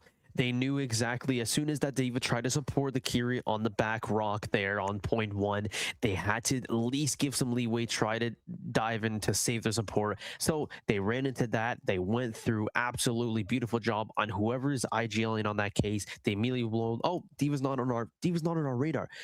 They're trying to get away from us. Focus them, take the mech down. They did that exactly on the last push on that last point as well. They knew the mech was down, which means that they had the advantage to topple over to the back line of the supports. It was just denial after denial. Wonderfully done from ETS side. Especially, I have to give a shout out to Flam with the walls. You're really playing to separate the supports and the diva. Even if it doesn't come out into a pick, that comes out as resources, right? Having your heals cut off for 10, 15 seconds just because there's a hazard with a wall with this big body in front of you, just body blocking, you have to make up for it afterwards. You have to use all your packs, your nade into heating, and you can't really just use that to punish the hazard or get on top of the DPS afterwards. Really well played in terms of denial. Again, denying the space, denying the diva. ETS was a pretty close match, but all around just played better Overwatch. Yeah, and you got to give it up to OTSU. They were sticking to the comps that they were strong. They were doing amazing on that first map, sticking true, living off to after battle after battle after battle. So they decided to do the same on Route 66. It was just a difference of that high ground, like I was mentioned before, that they struggled with, but they were still able to win those battles, at least to get into the last leg race of third point when ETS was on that attack. But talking about attack, I know how you can attack your bank with the help of BMO. Thanking our sponsors for today once again to help you focus on what's important. BMO can help you with your checking and savings, credit cards, and any borrowed option. Specifically for students, you can get a value up to $950, including $175 in cash with the current student offers. So make sure you type in the mainstream of CIE !BMO or !BMO next level, or you can go down to bmo.com for students for details, of course. But we also want to take a gander on some of the hardware aspects, which is our sponsor as well. For One of Zero, they've supplied us with 6 gaming dice to make you better at what you do, to hit those clips, hit that nasty rails with Sojourn, and do as much as you can. So make sure you're in the mainstream of CIE, type in !raffle as they support it along. Make sure to check their website as well on the streamline of that they have for keyboards as well. But for now, you can get a chance to win of one of their mice as well. Of course, if you want to learn more as well, type !raffle or !1 of 0 in the chat. You just have to get on that raffle, right? That's just free. That's just free mouse, free money. We always love to have that. And I need a new promise mouse. you, This you will thing's not not helping regret me it. either. This thing is old, guys. This thing is old. I don't want it anymore. I will be getting that raffle. I actually typed it earlier. I hope I win. I should do. I hope you win too. Maybe we'll both win together, and then we can play our hearts out today. Small. We can go into the We can field have of gaming. we can have a 1v1, and hey, there's gonna be no excuses. We have a perfect mouse. Perfect. excuse. There you go. Wonderfully done. Well, we're going to take a quick break once again as the beautiful round 2 went through, but we still have more action-packed Overwatch for you. So don't go anywhere because we will be back with the next one. See you soon.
and welcome back. We are here for the third game of this tournament, the CIE broadcast. How you guys doing? I'm still small. I'm still doing amazing. We might notice something different on your screen right now. We have another caster. I have someone else to work with. Android, how you doing? Hello, I'm doing fantastic. I've been enjoying the matches so far, and I've been having a fantastic time, and I'm excited for more exciting Overwatch gameplay as we go into our third and final match of the evening. You have been watching, I do notice. The matches have been so electric tonight. We do see some 2-0s on the screen, but they haven't been that close. It's actually more of a forward, back, kind of, everything jumping around, picks coming in left and right from both teams. What can we expect from this last match here? I think we have Brock Esports against Cégep Matan, another Quebec team. We have had one in all the rounds today, and I'm pretty happy about that as a Quebec player myself. Okay, and let's have a look at these teams here. On the side of Brock University, we have Grimsy and Player holding down the DPS line. We have Pad Thai on the front line, and we have J-Pats and Gucci Flip on the support line. Gucci Flip, such a strong name. I expect a lot of plays from this player here. Do you know any of these players here? I'm not familiar with the names. I do find them really cool, though. Yeah, these names unfortunately aren't too familiar to me, but that just makes it a little more surprising for us. Let's look into our next team here. We did see a lot of dive heroes on that last screen here, but here we see something completely different. We see a lot more poke of characters. We have CRB10, TG, Oligator, Isvaev, and also Slayer coming in. Slayer and also a big aura name here, kind of a different vibe. But I expect this to be a pretty exciting match, seeing all of these. Oligator here with the Sigma on the front line. From seeing all those cards and seeing all of this and knowing the map pool we're about to head into, which again starts with control. Every God of Overwatch map has to start with control. We're gonna start with a Antarctic Peninsula here, which is very new. I don't think I've seen any new competition since the rework on this map, but we seem to have a poke and a dive team, and this is a brawl point. This is a very big brawl map. Yeah. What do we think here? What are you hoping to see here? Well, I am expecting personally that if there's a team that is specializing in dive, that they may try to run dive anyways. I think given that this is a map that people aren't too familiar with, they maybe haven't scrimmed this new version of the map too much. They can get away with a little bit more of just playing comfort, I think. So that's what I'm expecting to see. What about you? What are you thinking of seeing? Oh yeah, I definitely think Monkey has been strong on this map before. Bubble being able to cut between the heating, between the front line, which is a theme we've seen today as well. We've seen a lot of Hazard come in both matches, just putting the wall in between the tank and the support, just kind of looking to cut the heating. I think you might be onto something with that dive. I do know that Malga has been played a lot these days. If we go back before the Cat Bastion meta played in WCS this last weekend, we saw a lot of Malga, we saw a lot of Ram, we saw a lot of Brawl heavy comps with those Kiridisho backlines, sometimes with a Geno Brig. Sometimes the dive we're played a bit more with an Alari comp, but it's been more so centered around Brawl. I don't want to say I hope for a Malga, because who wants to see two Magas sit in main and trade each other? But at the same time, it would make sense. Yeah, it would kind of make sense. I mean, of course, a little while ago, I'm not sure, maybe it was 2 years ago, we had that hard Malga on a not on a Brig, like Brig Juno backline sort of. Maybe we return to that. Today, just but I think in this patch, and especially in a new map like this, we can see a lot of different flavors of Overwatch that we might see today. Oh yeah, no, definitely. I mean, the big difference is really that it's a lot more open, right? Compared to before, where you kind of just, heading into a match, oh, we're playing Maga, we just have to go Geno Brig, and we have to go Reaper, we have to go Echo. Oh, we're playing Ram, we're playing Diva, we just have to pick Kiri and Lucio. We have a lot more options in terms of what we want to play, both on the DPS side, both on the support side. We've seen a lot more Echo being played outside of the Malga mirror. We've seen some Reaper kind of come through. Tracer is back to being strong. Thank God that Vendetta is gone as well. So that's not something we have to worry about anymore. I will definitely say that today we've seen a lot of different comps as well. We've seen the Zarya come out. We've seen the Ram come out. We've seen the Haz come out, the Monkey come out. We've seen like 6, maybe 7 comps kind of being played today. And honestly, I'm all for it. Out of what 4 rounds of Overwatch, 6 or 7 comps, Hmm. there's nothing more than we can hope Yeah, in an Overwatch game. It's a very diverse meta. yeah, and I think that's what something I've really appreciated about the recent patches in Overwatch is that they haven't rarely have they required specific team comps that have to be played everywhere. Each different Yeah, map calls for a different play style, team comps. You get to see a lot of different characters, even with the especially with the ban systems that different tournaments are implementing. It just forces players to get a bit more creative. They don't have to just hard scrim one comp with 5 characters, and everyone sees those 5 characters every single day. And that's something I really do appreciate with today's game. the ban system has always been really interesting to me as well because it kind of Yeah. forces people to get out of the comfort zone, which is also I think Mhm. why we've seen a lot more different backlines and a lot more different comps these days. Mhm. What do you think is like a perfect ban whenever you go into a map, right? Like what is the role you want to ban out? What is the characters you want to ban out? Well, personally, when I think what do we want to ban, it's the tank ban is necessarily quite a strong way to Oh yeah. dictate how the enemy team wants is going to play. If you want to force some sort of, if you're on a dive map and you think you're better on Winston, you can just ban Diva. Just not necessarily that Diva is a strong ban, like is like a hard counter, not necessarily, but it just forces the other team It on makes the game Winston. And if you, easier. It just yeah, makes the game easier for the yeah, Winston. exactly, exactly. And I think that if you given that you don't necessarily know too much about the enemy team, if you don't know, if you're not familiar with their hero pools, if you're not too familiar with the kind of playstyle or comps and who their sort of central player is, I think just the default tank ban is sort of the way to go, especially for a first map, first ban. You know, I'm kind of on the opposite spectrum of you on Mm, that side. I do like the tank ban. I do like kind of just playing to, oh, we're strong at this character. Let's ban this counter, right? yeah. But I'm more of a fan of putting teams in a rough spot. My players don't always like me for this. But whenever I scrim with my teams, I tell them we are not playing Lucio. We'll play Mm, only other comps, even into the Lucio, so that we can ban those comps and still get away with it, right? mm, So if it's a Zara meta, let's just fucking ban Vendetta, right? mm, If it's a Lucio meta, let's ban Lucio, right? Don't let them play yeah. Lucio. The map afterwards is ban Kiriko. Don't let them play Kiriko. And Right. especially in the best of 3 series like we have right now, Yeah. where I'm pretty sure both teams at this point are 1-1. They both want to punch in their tickets to go to playoffs Hmm. tomorrow. That single elimination bracket. Uh, with only 3 maps on the line, you have 2 free maps where banning those supports really matters. Really Right. puts teams out of their comfort zones. Really lets you analyze what they're gonna do afterwards, right? So, Mm, oh, even if with a key banner you're playing Ram, then mm. can be your 3rd ban afterwards. Right. Yeah, I think that's a really good point to bring up actually, that in a best of 3 instead of a best of 5, there's less of the, oh, should we save this man for later? Is there a Oh yeah. better map that might come up? Like it brings the urgency a little bit more. Every map matters so much more. You win one, you're on match point, and or if you go down one, then it's already go big or go home. So just that extra Yeah. urgency that comes with a best of 3 format, I think, brings out a little more aggressive bans. Just get it out the way first.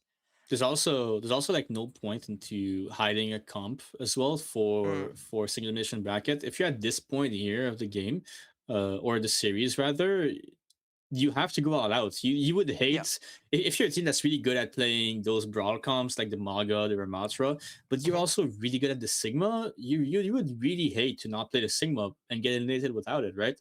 Right. So banning for that, banning Zara, for example, banning Ram can also Mhm. be a very, very powerful move. This is kind of a something that is awkward also for the teams because you don't know what the poker cards are that they have. You don't know what exactly they can Yeah. do to, have an expected comp. This is also something that, who exactly in their right minds currently scrim Rodog, for example, right? Who's gonna go into a scrim and say, guys, I'm gonna play Rodog for 2 hours and we Mhm. will have fun. We will have a smile on our faces. No one does that except for that one team that's kind of random. We don't know if that's going Yeah. to be one of those teams we have today, Yeah. but at the same time, that might just work. Nobody scrims it. Nobody knows to play against it. Nobody knows Mhm. knows how to counter it, right? Except for playing Ana, but then you can ban the Ana, Right. right? Exactly. So that's always something we can expect. Yeah, it's it's more special, I think. Like especially when you get into this collegiate level, you're not. It's not like OWCS where you have your coaches who are hard researching each and every opponent you go against. You're kind of preparing your team. You're finding scrims wherever you can get them. You're just kind of getting good at a general comp, one comp, maybe a set of comps, and from that, yeah, you can pull out some crazy things just to catch people off balance, make sure people don't know exactly what to expect from you, especially if that's if you're worried that the head to head is not going to go too well. You can just pull something out of the bag, try to surprise them, win a couple team fights, and get the ball rolling from there. Yeah. What if we went back to those player screens and try to analyze those characters? I do believe that we have their favorite heroes kind of selected, pre-selected in those cards, Right. and we can see a lot of variation in both teams. Like for example, the Bastion is not something you see too often these days. Well, actually, you do see it with the Cat I was Bastion. gonna say. But other than that, are we gonna have a Cat Bastion team in this tournament here? I feel like it's a hard comp to play. It's a hard comp to master, to understand as well. At a collegiate level, without coaches that are going to do a lot of research, like you said. What can we really start playing this? I think that this perhaps just as a favorite heroes sort of page, it just reveals what different flavors they can attempt to play. Obviously, we have shades of a dive comp here, and but also a Bastion and like a Wu Yang, which are not necessarily part of that dive. And it's just, I think it just shows what kind of different flavors we can see from that team, rather than exactly what comp they're going to play. We're definitely going to a more I guess classic composition when we're looking at this for Sejap Matan. With the Emre, that's a lot more classic than the Bastion. With the Tracer, a very all-around good pick. Not that Genji isn't, but Tracer has just been so dominant in all the metas of the past. But I do want to highlight one thing. Both sport lineups really like playing the carry Wuyong that was played a few months back when Wuyong first released. Those angle-heavy comps of just, play to control the angles, and once you have them, just sit there. Just sit there and shoot your gun, or I guess shoot your water and shoot your kunais, and then have your DPS shooting their guns as well. And it's just like, what do you do against that, right? You can't push into it because it'll get waved away, or they give you TP outs. If you peek it, you just take so much damage. Both those supports can dish out, I believe, 100 damage with the headshots and the direct hits. I think it's 120 total. So I don't know. It's with the Sigma as well. This feels like we have a comp on our hands here compared to what we saw with Brock here. It's also something we saw before. I think we saw on the last match with ETS versus I forget the team names. I've seen so many today. OTSU Acad. Yeah, OTSU ACAD, right? We did have a Kiri Wuyong come out at some point, which did come out at the very end, did not get a lot of time to shine, but we did feel that pressure. If it wasn't for that C9 we saw on Route 66, OTSU had that in the bag, right? They had all the angles built because they just got to shoot their guns. They just got to sit in the back and just press left click. Yeah, I think for the side on the side of Matan, we do see a bit more of a cohesive comp in terms of what like the card they're revealing, and is that a poke comp? They have their Hitscan, Kiri, Wuyang, and then a Sigma as holding out the front. I think that sort of indicates what they have been practicing or what they want to show that they are practicing. We don't necessarily know if that's exactly. That also might be a bait. If I am a coach and I am scouting and I'm trying to see, we're going on Antarctic like we're seeing here. We have a few maps. Let's not take them to poke comps because they want to play poke. We just saw other cards, and then they're just like the best Maga team, right? And then they're just like the best Diva team as well.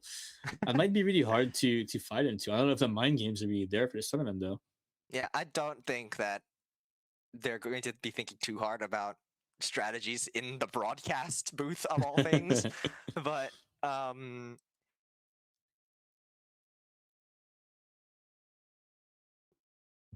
yeah, no, definitely. And I think especially going into those last matches that we had before, because you were watching, right? All the matches were close before. Do you think we can expect to see some more Zarya, some more Ramatra? We did see a lot of brawl heavy comps today. I like the Juno Brig. I'm a very big fan of it. Yeah.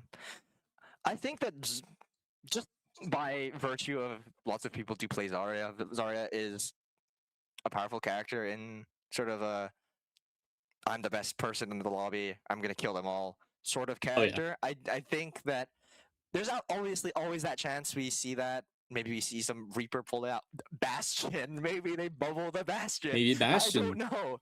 Maybe Bastion to Um, shoot at the Zarya, break the bubbles, and kill her Yeah. through it. Or yeah, Maybe or we can that see on the that. other side of that. Yeah, I think that Zarya is just always on the page as a strong win condition character, and I wouldn't be surprised if we saw that again in this match. Definitely. Speaking of win conditions, on those last matches between Smudgy and I forget the name again. So it was starting with a D. Danse, I think it was playing the hit scans, really finding those picks, really not maybe not always opening the fights, which is kind of the role of the hit scan, especially when you're playing Sojourn with the rail. Mhm.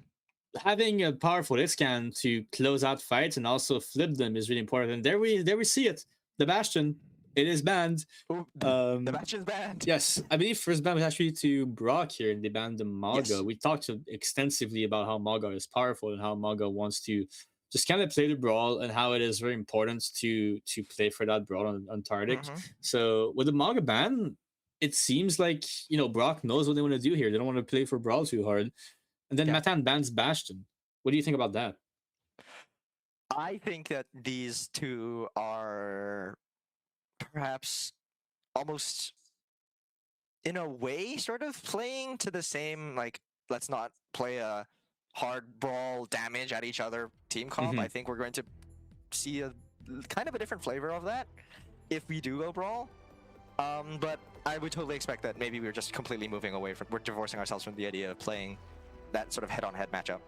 Well, there's a world where Brock was planning to play the Cat Bastion by banning the Maga. I did see, again in Asia, some teams to fight the Cat Bastion, or even with the Cat Bastion, would just pick Maga and shoot the Bastion in this guy. Just shoot him out of this guy, prevent him from playing the game. So banning that Bastion actually removes that part of the game here. Flying a Cassidy is still strong, but definitely not as scary as flying a Bastion.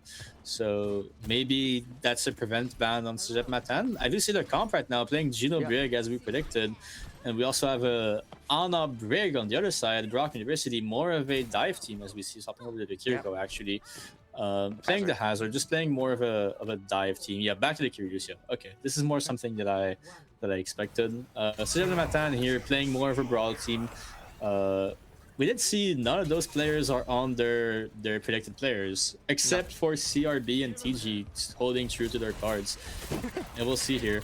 First engagement, both teams coming onto that right side here, really looking to set up the brawl.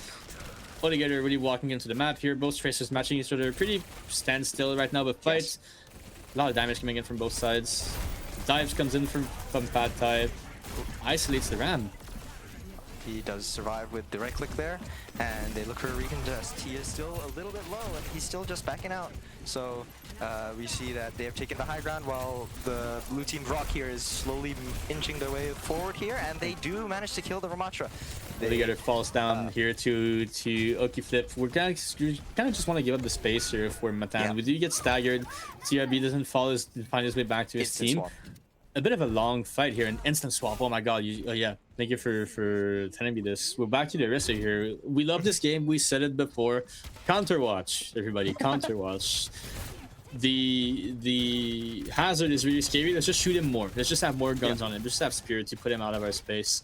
And we can see here both tracers still just looking to have her flank, just looking to have their way onto those angles, forcing each other out, not letting, especially on TG's side, forcing the recall, not letting any way to the Gino Big backline. He doesn't want to fight angles, kind of wants to fight main, and TG finds the pick here on the enemy tracer, and we get to keep our space in it as well onto the Hazard. Very powerful entry here from Severin Matan. Yep, it looks like a pretty clean engagement here, but they still haven't managed to capture the point here. They're engaging and they're hitting back, and looks like that those early picks didn't quite go follow into a point capture, as Brock University fends them off and continues their percentage climbing up to 55% here. do have the rush coming in for Brock University. Holding with such a big lead onto the point can be very powerful. If you go for a forward fight here, try use the Kitsune rush to farm the rest of your ults and then just kind of snowball that action into the fight. Might just get them to win this first round, but we do let the Orisa step up to the point, have this touch. We kind of want them to use cooldowns before we rip our ults. Pulse bombs available for both Tracer players here. Let's see which one's going to find the first pick as both tanks are just fighting onto the point. The Kitsune rush comes out for Gucci Flip here, helps their tank maybe live, but we take a lot of damage. CRB answering with his own ult, and ult Fester coming in. It seems like Matan is coming in on top of the Pulse and the Orisa holds, but trades are still happening. Brock University wants to bring it back. Yeah, expensive fight from both teams. There's, I think, on both sides there were 3, maybe 4 on the side of Brock University. But they do not manage to hold down the point, and Matan still manages to enter this defensive territory with both of their support ults available for the next fight here. We do see those support ults that are very scary for a Hazard to fight into. If you use Leap and get one of those to answer you, it is a death sentence for you. As we see the Juno ult come out, the Juno does not manage to live, but the Hazard just falls immediately after. Oh my god. Yeah, as you mentioned, at just the second that the support ultimates get popped on the Hazard, his right click does not let him live forever, and he eventually does go down. And Android, do my eyes deceive me, or do we not have beat anymore? While I did not see any overhealth coming from either team. oh my god, yeah, where was beat? I think on Ajax. I think maybe Slayer shield bashed it while it was casting, and then that was just a big Ajax. Or maybe it was the Orisa. I'm not sure. Speaking of the Orisa, falling really low, really early on to this fight here. Seeming to lose the space. You don't have the high ground anymore on Matan's side, and that gives so much space. So much space for Jim's. Just open up the fight here. Pad Thai finishes the kill, and it's a triple kill for Grimsby here. They might be able to get a retouch here, but it's going to be a little rushed. Yes, the Orisa was poked out just a little too early. You kind of go down without too much of a team fight there, and we see who is trying to get the overtime touch here. Ooh, Matan already loses their front line, and they lose their Tracer. I think this map is probably wraps here. I think this is wraps. Really deadly mistake here from Matan, who instead of kiting towards that top, deny the space from the hit scan, deny the extra step to the from the Hazard to play lower. Really fell through. Yeah. Both giving a lot of space from Grimsby to just farm with his disgusting KD and damage right now that he holds. To rip the OC and just again two-stepping with the Hazard, giving him space to just kind of step down and walk to the point. If I'm Matan right now, I'm feeding those penguins, just watching into the void, just kind of considering my actions, replaying this last fight. And then maybe we can look to reconvene afterwards. It seemed to be trusting the Orisa comp here on Matan's side. It seemed to work. When the swap happened, we got to push that point from 0 to 70%. Oh no, absolutely. I think that team comp is actually even here. It gives them a decent fighting chance. I think there was just a little bit of a team miscommunication on where they wanted to hold, and which ended up having their front line poked out. But we'll see if they can correct their mistakes here and try to swing this back the other way. Here we see that the Orisa is already dropping low. She already does lose gold, and she loses both her cooldowns here. I think she's going to be a pretty quick fight here on the side of Brock University, and Matan needs to simply have a little bit of reset here. They do make University respect them here, right? Player tries to come in, gets his recall force. Pad Thai loses all of his armor. There's still a lot of respect you have to give to that Geno Big backline. There's not a whole lot you can get away with, especially in the front line. And if those hits from the angles are desynced with the tank, it is really hard to actually find an opportunity to commit here. TG kind of losing the duel on the angle here. Speaking of which, we want to still not let that connect. We have to leave and go the other off back. But Alligator steps on point here, really plays for the presence that we have. But the Tracer now is free to angle and just burn that HP on the Orisa. Doesn't seem to matter though. Ooh, they are seeming to take the coastal approach here as they wrap around, trying to take a bit of a longer angle from them as they take a little more space on a different approach. They managed to fight their way onto the point here as both teams still aren't quite with their ultimates yet and are trying to burn this Hazard down as he drops quite low, and he still is low and he goes down. Hazard actually comes down here. Alligator actually gets step on point, but we have not capped yet. Brock University hanging on to this point like their life depends on it. We do get the cap here, but at what cost so much percentage was given up to Matan, not using their Juno ability to the full extent that they can have brought into the hazard. It is scary, fight into the wall, I will give it to him. Yes. But you are coming to this fight with almost 5 ults on Shield Matan, almost 5 ults on Rock University. This is going to be an ult pet fight. This is going to be very hard to not have to use ultimates here. We're gonna see the Curie ult come out before the supports on ults on Matan. Oh. Is what I'm scared of. Ooh. But Kirby finds the first pick. We force the there's Kitsune the Rush to first kind of pick. mirror that. And we have a second pick over player here. BRB just ults here for the cleanup, just aura farms. Why not? Let's just find those extra picks afterwards. Find that double kill. Well played. Honestly, Yes. I am surprised that the Kitsune Rush did not get a lot more value. That's kind of the one ult if you're Sarah Matan you want to Yeah. worry about. You know, all I those think other ults you CRB can just kind got of an just early match. pick. I think CRB just got Yeah. an early pick as the Kitsune Rush was coming. I was gonna say that they didn't have a support ult to go, but if you get a kill, then that doesn't really matter. And now Matan has both of their support ultimates coming into this team fight here. Ends now. You can see here the hazard ult comes out from Pad Thai, but we answer with the rally and the Terra Surge from the Orisa. We have Beat coming in to kind of make up for it. We're losing point control. We lose 2 on the Matan side. With ults used, and Slayer actually gets picked as well. Player has a bit of an accident over here, falls off the map, but it does not matter. He is Testing out the waters. resetting. He was resetting. He needed to reset. Testing out the his waters. You know, health. it's a new map here. The water is cold. You know, it's pretty hot in my room right now. I could use that as well. You know, I could go test out those waters. Okay. I think crucially here right now we're looking at Matan's Juno ultimate here, while Brock University does not have any support ultimates here. This is also a last fight scenario. You really have to win this fight if you're Matan, and you do get Ooh, picked but first. the break does go down early. I think you have to take this fight as soon as possible before anything goes down. I think that's a Rage Axe I just witnessed. I think it they is. Lose the orbital ray there, as the tank on the side of Brock University is traded out. However, they're still trying their hardest to fight this. 97, 98. Do we have a touch coming in from CRB here? We do get to have the touch. We force the Suzu on the Kiriko side. We force them out. We have a lot of space winning here on Matan's side. We do get to find that Tracer, but we traded for our own Tracer. We don't have the numbers though. We can't really step on point. We have to fight a tank, but we don't have one on our side. Let her get her back on the Devo. It doesn't really matter. Does not get to the fight in time. And this is gonna be a wraps for Brock University here. Yeah. Pretty. I don't know if I would call this a convincing showing, but we did have a lot of fight from Matan coming on in the first round, but it did seem to be a bit one-sided here. Yeah, I think, yeah, just, I wouldn't say a quick 2-0, but a 2-0 nonetheless. This ends Matan now. did manage to make, here we see, yes, did manage to win some decisive team fights, get some good percentage on the board, but I think a couple of small errors compounded there, and the ultimately Brock University was able to capitalize and take away both of those submaps as Especially we go those- into the next map. Especially those ultimates, right? We're gonna go to an escort map here, and like pale progress matters so much.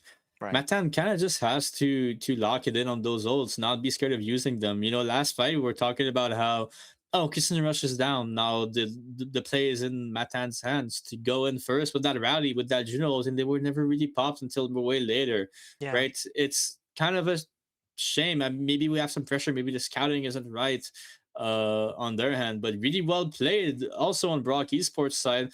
Whenever we have a losing fight, we don't hesitate to put in that extra work, have the ultimate to go balance it out, to go just kind of push in to try to win back the advantage, because teams get greedy. Whenever you get the first pick, a team really wants to come in on that. They're going to walk up, they'll be a lot less careful, and both teams kind of punish each other with that. But I think Brock University has a lot less hesitation, which really plays onto their hands. We have a Matan pick now for the maps. What do you think we can expect? Ooh, I think that they probably want to move away from I mean, they did flash Doom initially at the start. I could potentially see them trying to pick a map that's a bit more dive centric, perhaps, if that is what they want to play. I'm not too sure, actually. I'm thinking back to those player cards we saw before, and yep, there it is, Circuit Royale. We saw Yes. them that really want to play the Sigma. Like, we were wondering if that's a bait or not. Turns out it probably isn't. So if we're thinking about those player cards, you know, we have the Sigma coming in for Yep. Alligator probably. We probably have a Kiri Wuyong backline as well. Yeah. That kind of puts a lot of pressure onto the bans. There's a lot of things you want to ban here if you want to play poke on this map, because as we said earlier, we did see this map before. It was a very heavy brawl mirror that we had whenever we saw this, right? Mhm. We kind of did not actually get to see poke. Domino was played, which is kind of a pokey brawly thing, kind of plays into Yeah. the between. But we had a ram also being played. You know, Right. what do you want to ban here if you're playing Sigma?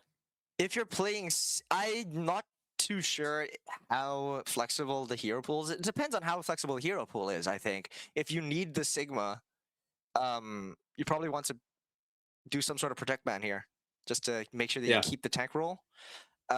If that is completely inflexible, you just need to ban a Roadhog or something, just to make The sure that. bans actually you- came in really fast here as well. Ooh, Oh, okay. interesting. We were completely off mark here.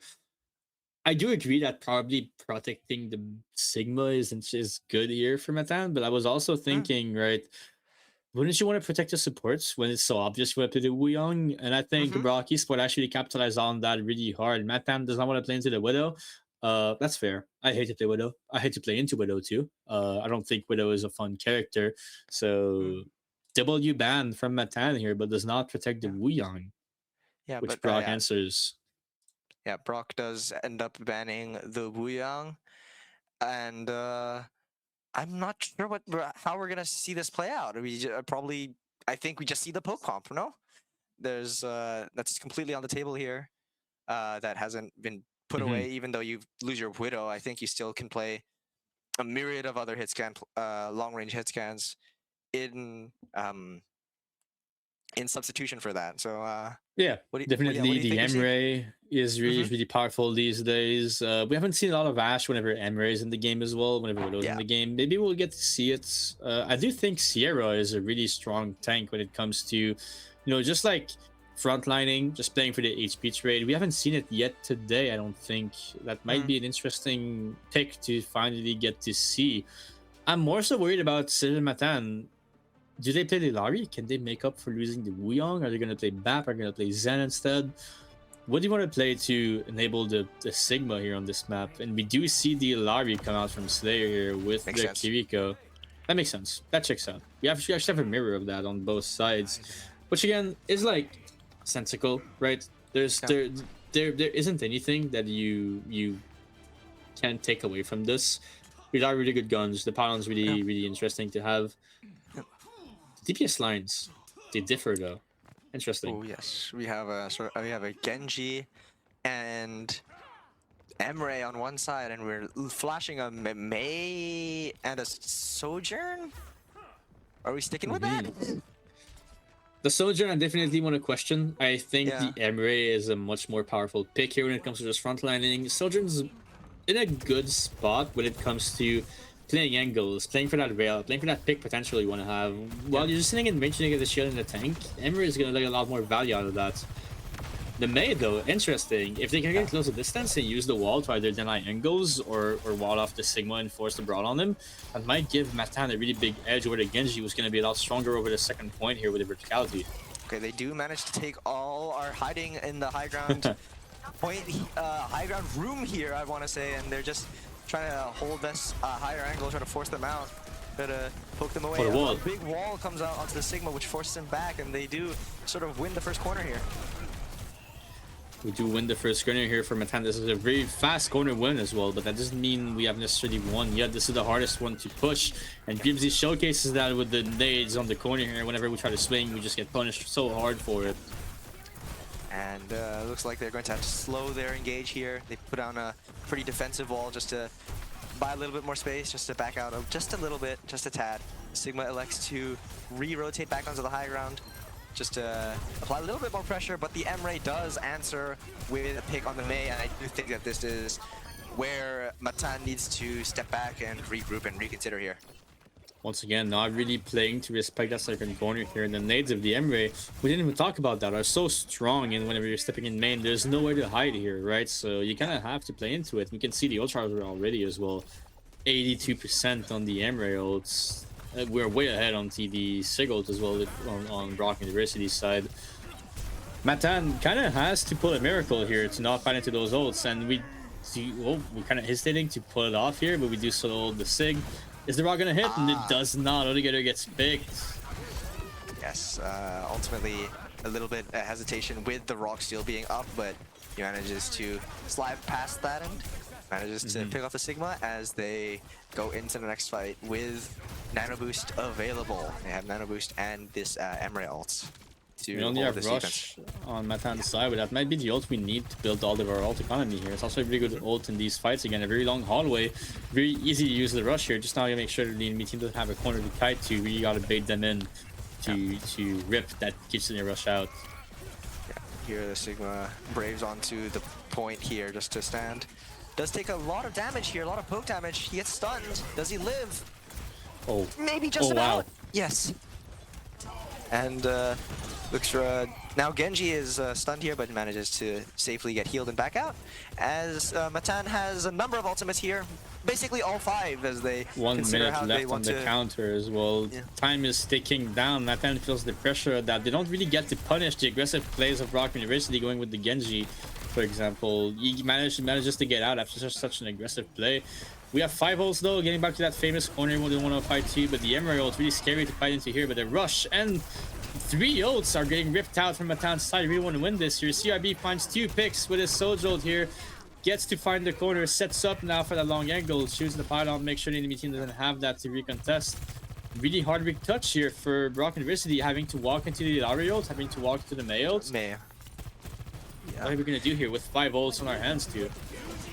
They use Nanoblade. That is certainly a good choice here. They get 1, they get 2, Oh, wow. they probably get 3. No, not quite actually, but they do manage to successfully hold it off, and they survive with 1.12 meters left to go. And EG does May find the gets trade, a but little gets bit of a stagger there. staggered. As we'll see if someone manages to touch. We do see a jetpack cat flying out of spawn here. I don't think he's going to make it. Yeah, the touch seems pretty dreadful here to have. The Nanoblade really coming clutch here for Brock University. Though I do wonder, again, this is what we're talking about the round before. Brock University ults first. Matan has the window to answer with their own ults. We had the window to all stack on the May and just play for the Blizzard. But it came in late. After 2 picks came in from Brock University.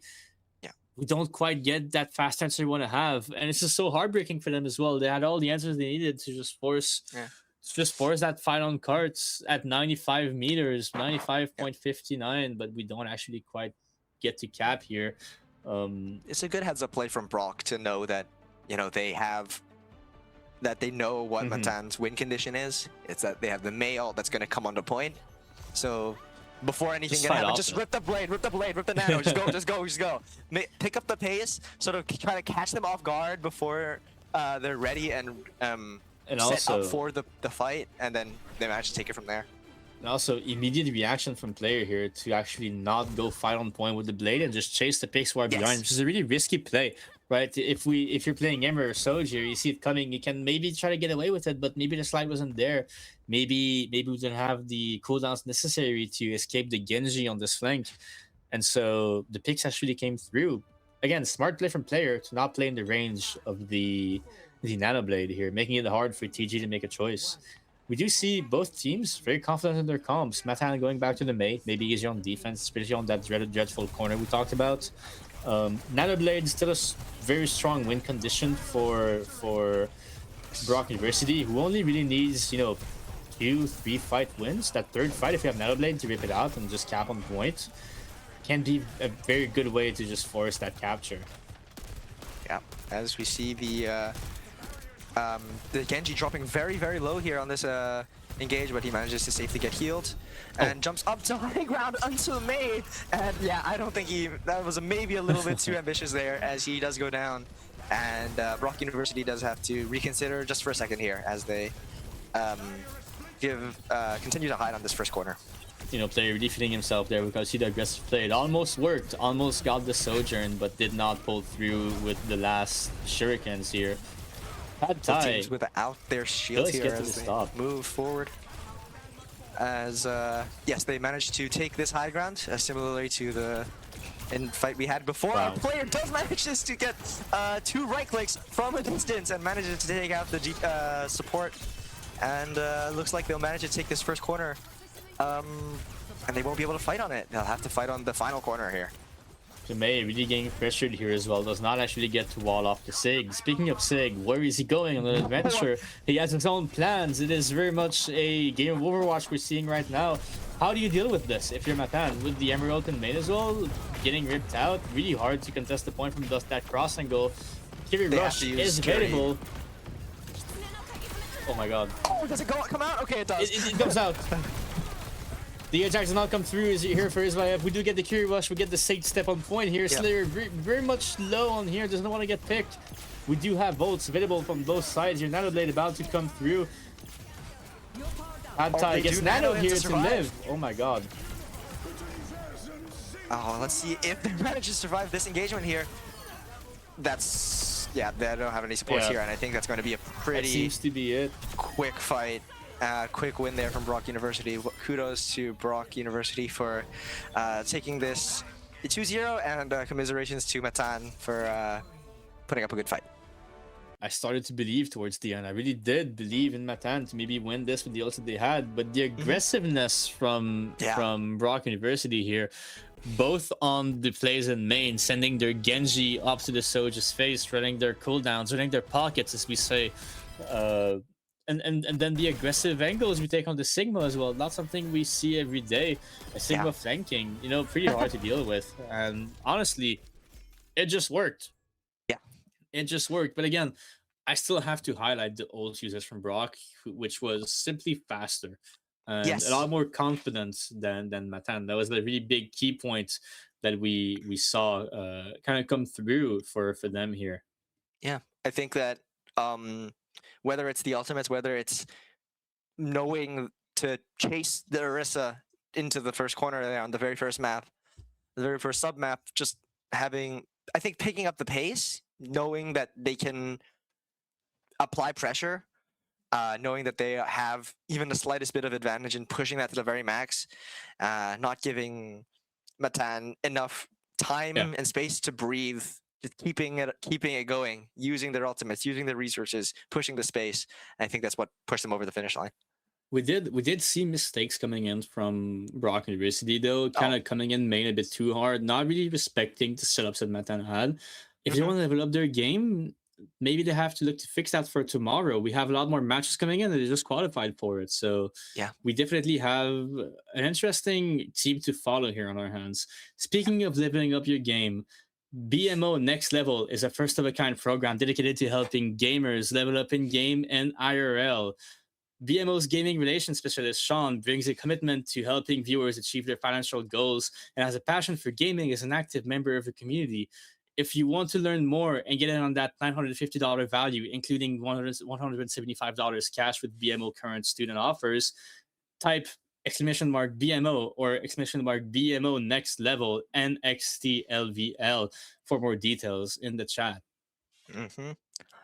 Yes, thank you all for joining us for this exciting day of Overwatch here. We have more Overwatch action and more gaming action coming to you. Oh, and don't forget to type raffle in that chat if you haven't done it. So I will be doing that as soon as we get off of this camera here.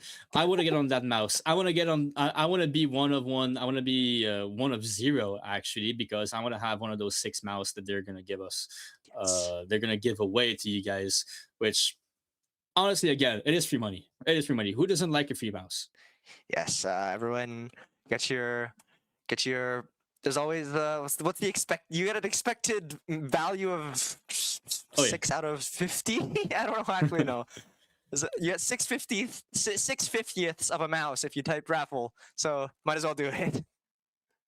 There you are. Exactly. So I believe that's it for today. Really good matches today. Really congratulations to the team qualified. The teams who did not qualify, unfortunate, you played well. We will see you guys hopefully next year when we run this tournament again.